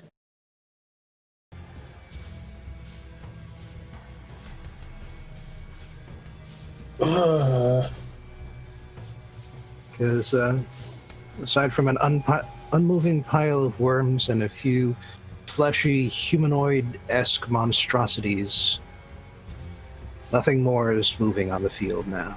Grenache, go ahead and heal yourself 15 hit points. Oh, man. Like, just touches your shoulder. Feel better. Only slightly, though. I still feel like shit. I mean, Okay. Yeah. that's as much as Well- I can do.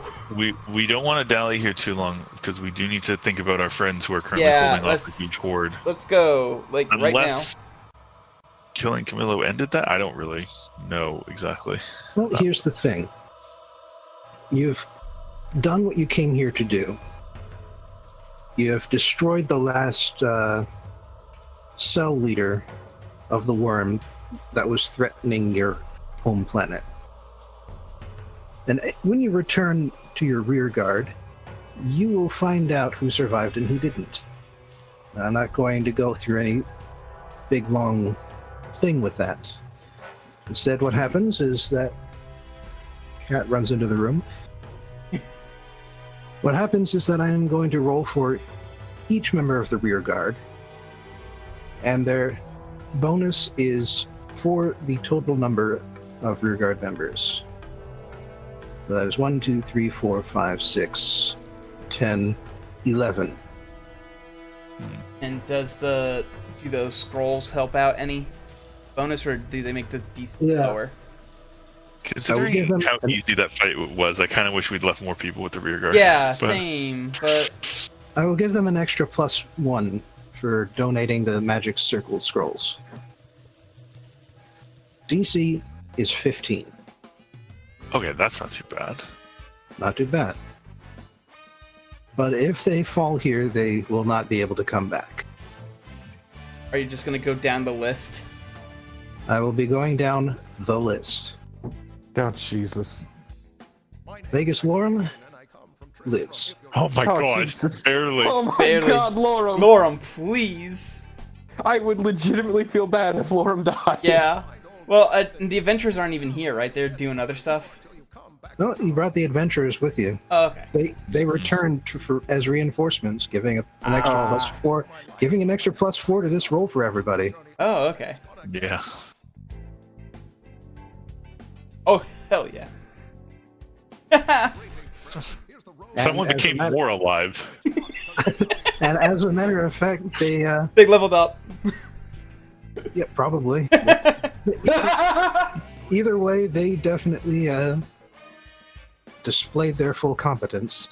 Yeah, who fucking smashed it Okay, with the 20? wait, was that one just now Wilmington? Next is Wilmington. Oh, oh. My heart can't take this. Olgaroth Yeah, he would. considers Now- this a cakewalk. Now, fucking Lake's entire ass family. Now Lake's extended family, yes. Wait, no, Uncle Stolas isn't there, right?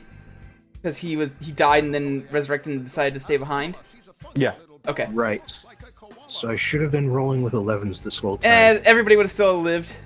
Yeah, All just right. barely. Yeah, Lorem would have almost died, Yeah, but not Lorem- quite. Yeah. So if you hadn't given the scrolls, Lauren would have died. Yeah. Jesus. Good thing I had them, man. Yeah. All right, let's see the Yeah, last 3 shit. rolls then. Astra, Okay. Sirio, and Kulga. Everybody lived! Everyone lives! Happy fucking day. Except Because for you- Amanda. Yeah. Yeah. Amanda is still lost. Possibly,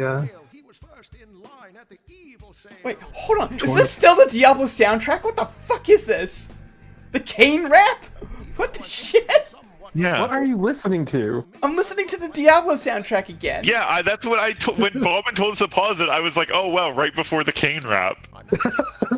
Because I was looking at the track listing because I recognized one of the songs, even though I've never played Diablo 2, and I just was trying to figure out. Yeah, well, see, I I tried to didn't. find the most complete Diablo 2 soundtrack on YouTube, and I did not listen to the whole thing personally. But Yeah. The Deckard Kane rap is fucking amazing. It's The Kane rap is pretty Also, I great. didn't notice Bobbin posting the soundtrack. no, it was from before. I didn't Okay. hear him say pause it, so I mean No, I mean though, I didn't see him post it earlier. Oh, okay. Anyway, all right, so they all survived. Wow. Yeah. Yeah, Yeah. it's a happy Cool. fucking day. Everyone lives. Everyone lives. Everyone Right. lives. Except for all Everyone the people who lives. died in the attacks. Oh, who Everyone cares? who matters lives. Probably Amanda. Everyone who matters lives. Okay. I mean, well, let's Amanda not- gave her life for the cause. Aurelia is going to either go look for Amanda herself or perhaps hire someone to The do Hug so. and Kiss Memorial College. She absolutely, if Amanda is really dead for good, she absolutely will name the Bardic College at her university after her. Although she may try to inquire as to what her real name was. What's her real name though? No. well, not. it is 2 of her real names. Like, as I've mentioned before, and as your character knows very well, gnomes come up with a different name to call each other for every person they know. As in, a person's mother has a name for their daughter, a person's father has a name for their daughter, which is different. 3 siblings each have separate names for that sibling, which are all each unique. Fucking Christ! How did they? Damn these fucking Okay, wonk ass space Then, aliens. then she would try to figure out which name Amanda would have wanted attached to the college, and maybe that would be Amanda Hug and Kiss. I don't know. It would be Amanda It would hugging. be. It would be Amanda Hug and Kiss. What a great legacy. All right. Well, Aurelia is not going to give up yet. She wants to try to see if she can find her or how. Okay, but hug and kiss college sounds probably a between sessions thing. Yeah. Well, I will just say that you do try your best, but you will not be able to identify her remains as such. And while resurrections can be miraculous, they are also expensive and exceptionally rare. And even if you could be certain which parts of her are her, by the time you locate her, she is far beyond the ability of raise dead. Well, okay, that's fair. Although,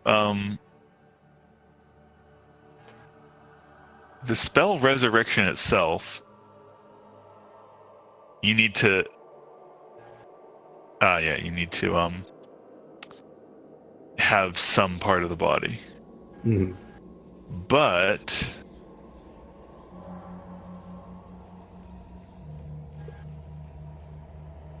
yes, true resurrection, you don't need a body. But and it it's can be also anyone for 9th 200 level. years. So one day I will get true resurrection and I will bring her back. That is the saddest thing I've ever heard. Well, actually, let me get you to the Saffron Lady, because it is time to level up and modify your pogs appropriately. What's my constitution modifier? So, funny thing, that telekinesis, I never ended up using it this level. Nice. This one was short. It The next was. one is probably going to be longer. Yeah, because we need to unlock whatever the next tier of stuff is. Tier 4. Oof. Rolling for HP is a mug's game. Did you say a monk's game? Because that would be... It's also a mug's game, yes, that's true. Hell yeah, 127 hit. And now, Oh my Nias- fucking god. How have you been so consistently lucky with your rolls? And I just assume he's I'm cheating honestly somehow. debating on pumping my ability score increases into Constitution and getting another 16 hit points. That seems like the most pointless fucking thing, because you never get hit anyway. Yeah, which is why I'm also considering putting it into Dex, so that way my initiative modifier is actually positive as opposed to nothing. And you also get hit even less often. No, because the remember with my bark skin that wouldn't really apply. Oh yeah. Yeah. Bark skin does count as armor in that sense. Yes. Oh, hey, now I can swap out one of my skill proficiencies. What else do I get outside? Nothing. Which means I can get rid of deception and swap in something more useful. That's honestly. Yeah, we really ability never score use and- deception. Like, perception. Tend to role play out conversations more than using the dice for... That's true. Also, I mean, I we still roll let- persuasion a decent amount, though. Also, we I let think it's just the that we don't bard lie do that it, often. so. We Yeah. mostly are trying to convince people of things, not lie to them. Honestly, I do that a lot with my real life campaign where I'm a sorcerer. I have deception. I usually use the truth. Yeah. So, guys, anyone want periaptive health? You done with it?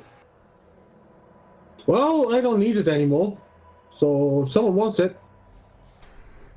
I mean, I've been sitting on this, I think, potion of swiftness or something for fucking ages.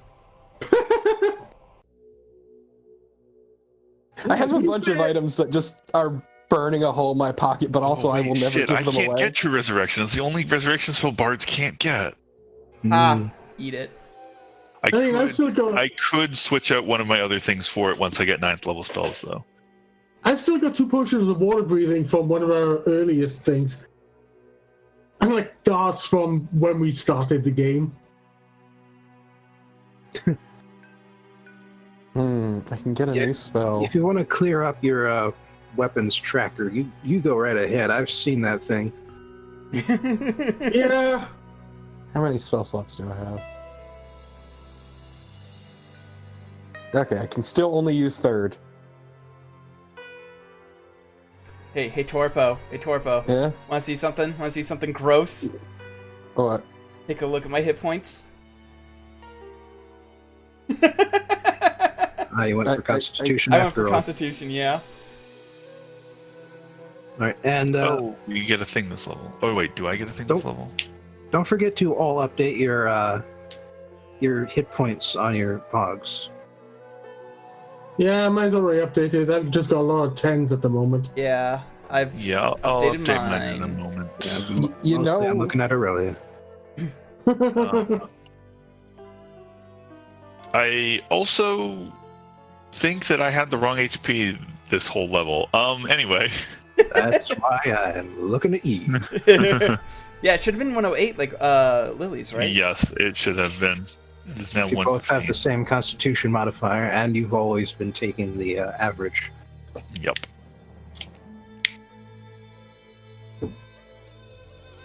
Huh, pretty soon I'll just be straight up immune to being auto hit by power word stun.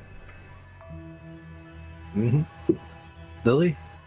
Very What? specific ability. Pog hit that? Pog hit points? yeah, I'm busy generating my sheet super quick. Also, man, what should I get? Get a feat. Oh yeah, so I don't because I'm multi-classed 1. I won't get my ability score improvement until next level.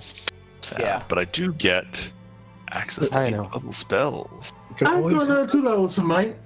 you can always improve your wisdom so you don't complain about it quite as much. Yeah. I will never stop bitching, Actually, and there is you know nothing what? you can do. You know what?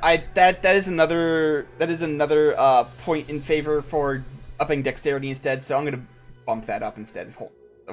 I'm back down to 127, not 37. No, I'm not gonna cheat. Like, I could up my wisdom, or I could get lucky. Could get lucky. Lucky's real good. Lucky's kind of broken, actually. Well, I mean, the house rule makes it less broken. Less broken, but it's still broken. Yeah. Yeah, Although, I don't know if I didn't have to do it once in this fight. Yeah, I this was was a very cinematic level compared to normal. Yeah. Yeah, the fight was actually not that difficult. I was expecting something much harder. Well, it could have been harder if you hadn't brought an equal number of reinforcements. That's fair. Also, the last note that Lily's father went out on was just his ass just sort of wriggling out of the bushes, going, "I can do this." I can do it all on my own. That said, I remember Bobbin recommending Savage Attacker, and that's really stupid. This is ages ago, though. Wait, hold on. I want to make sure that initiative... Wait, nope, I need to actually physically pump in the +1. Okay. Which Savage Attacker lets you just re-roll your I melee somehow weapon rolled 8 on damage. initiative twice in a row.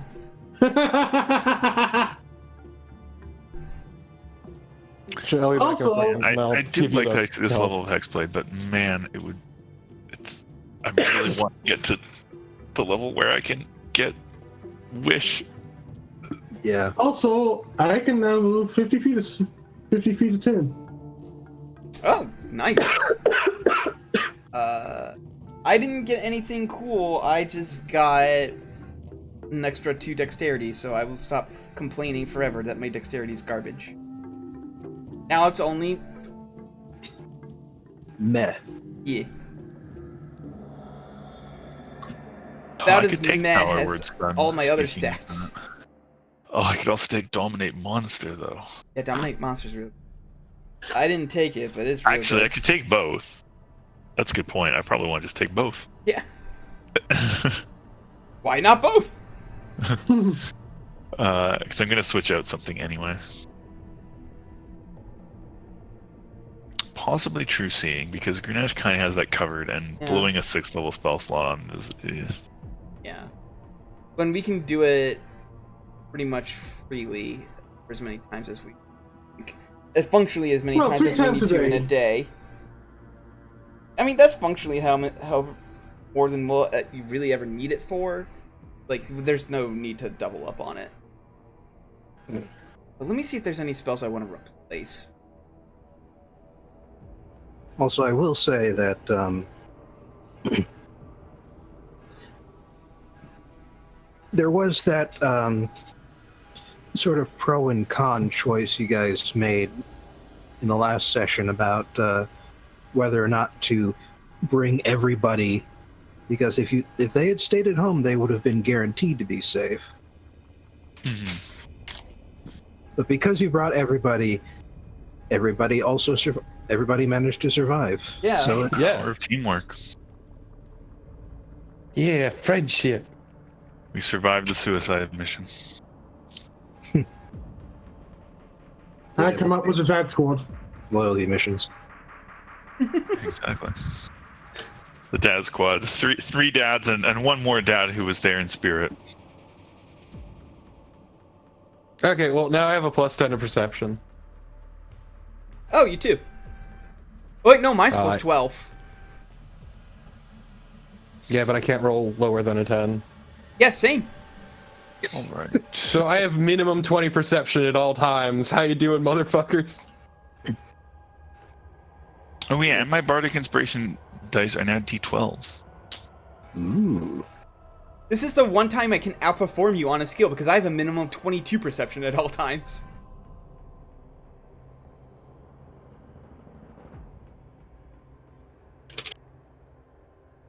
That's right, I entered it in the wrong spot.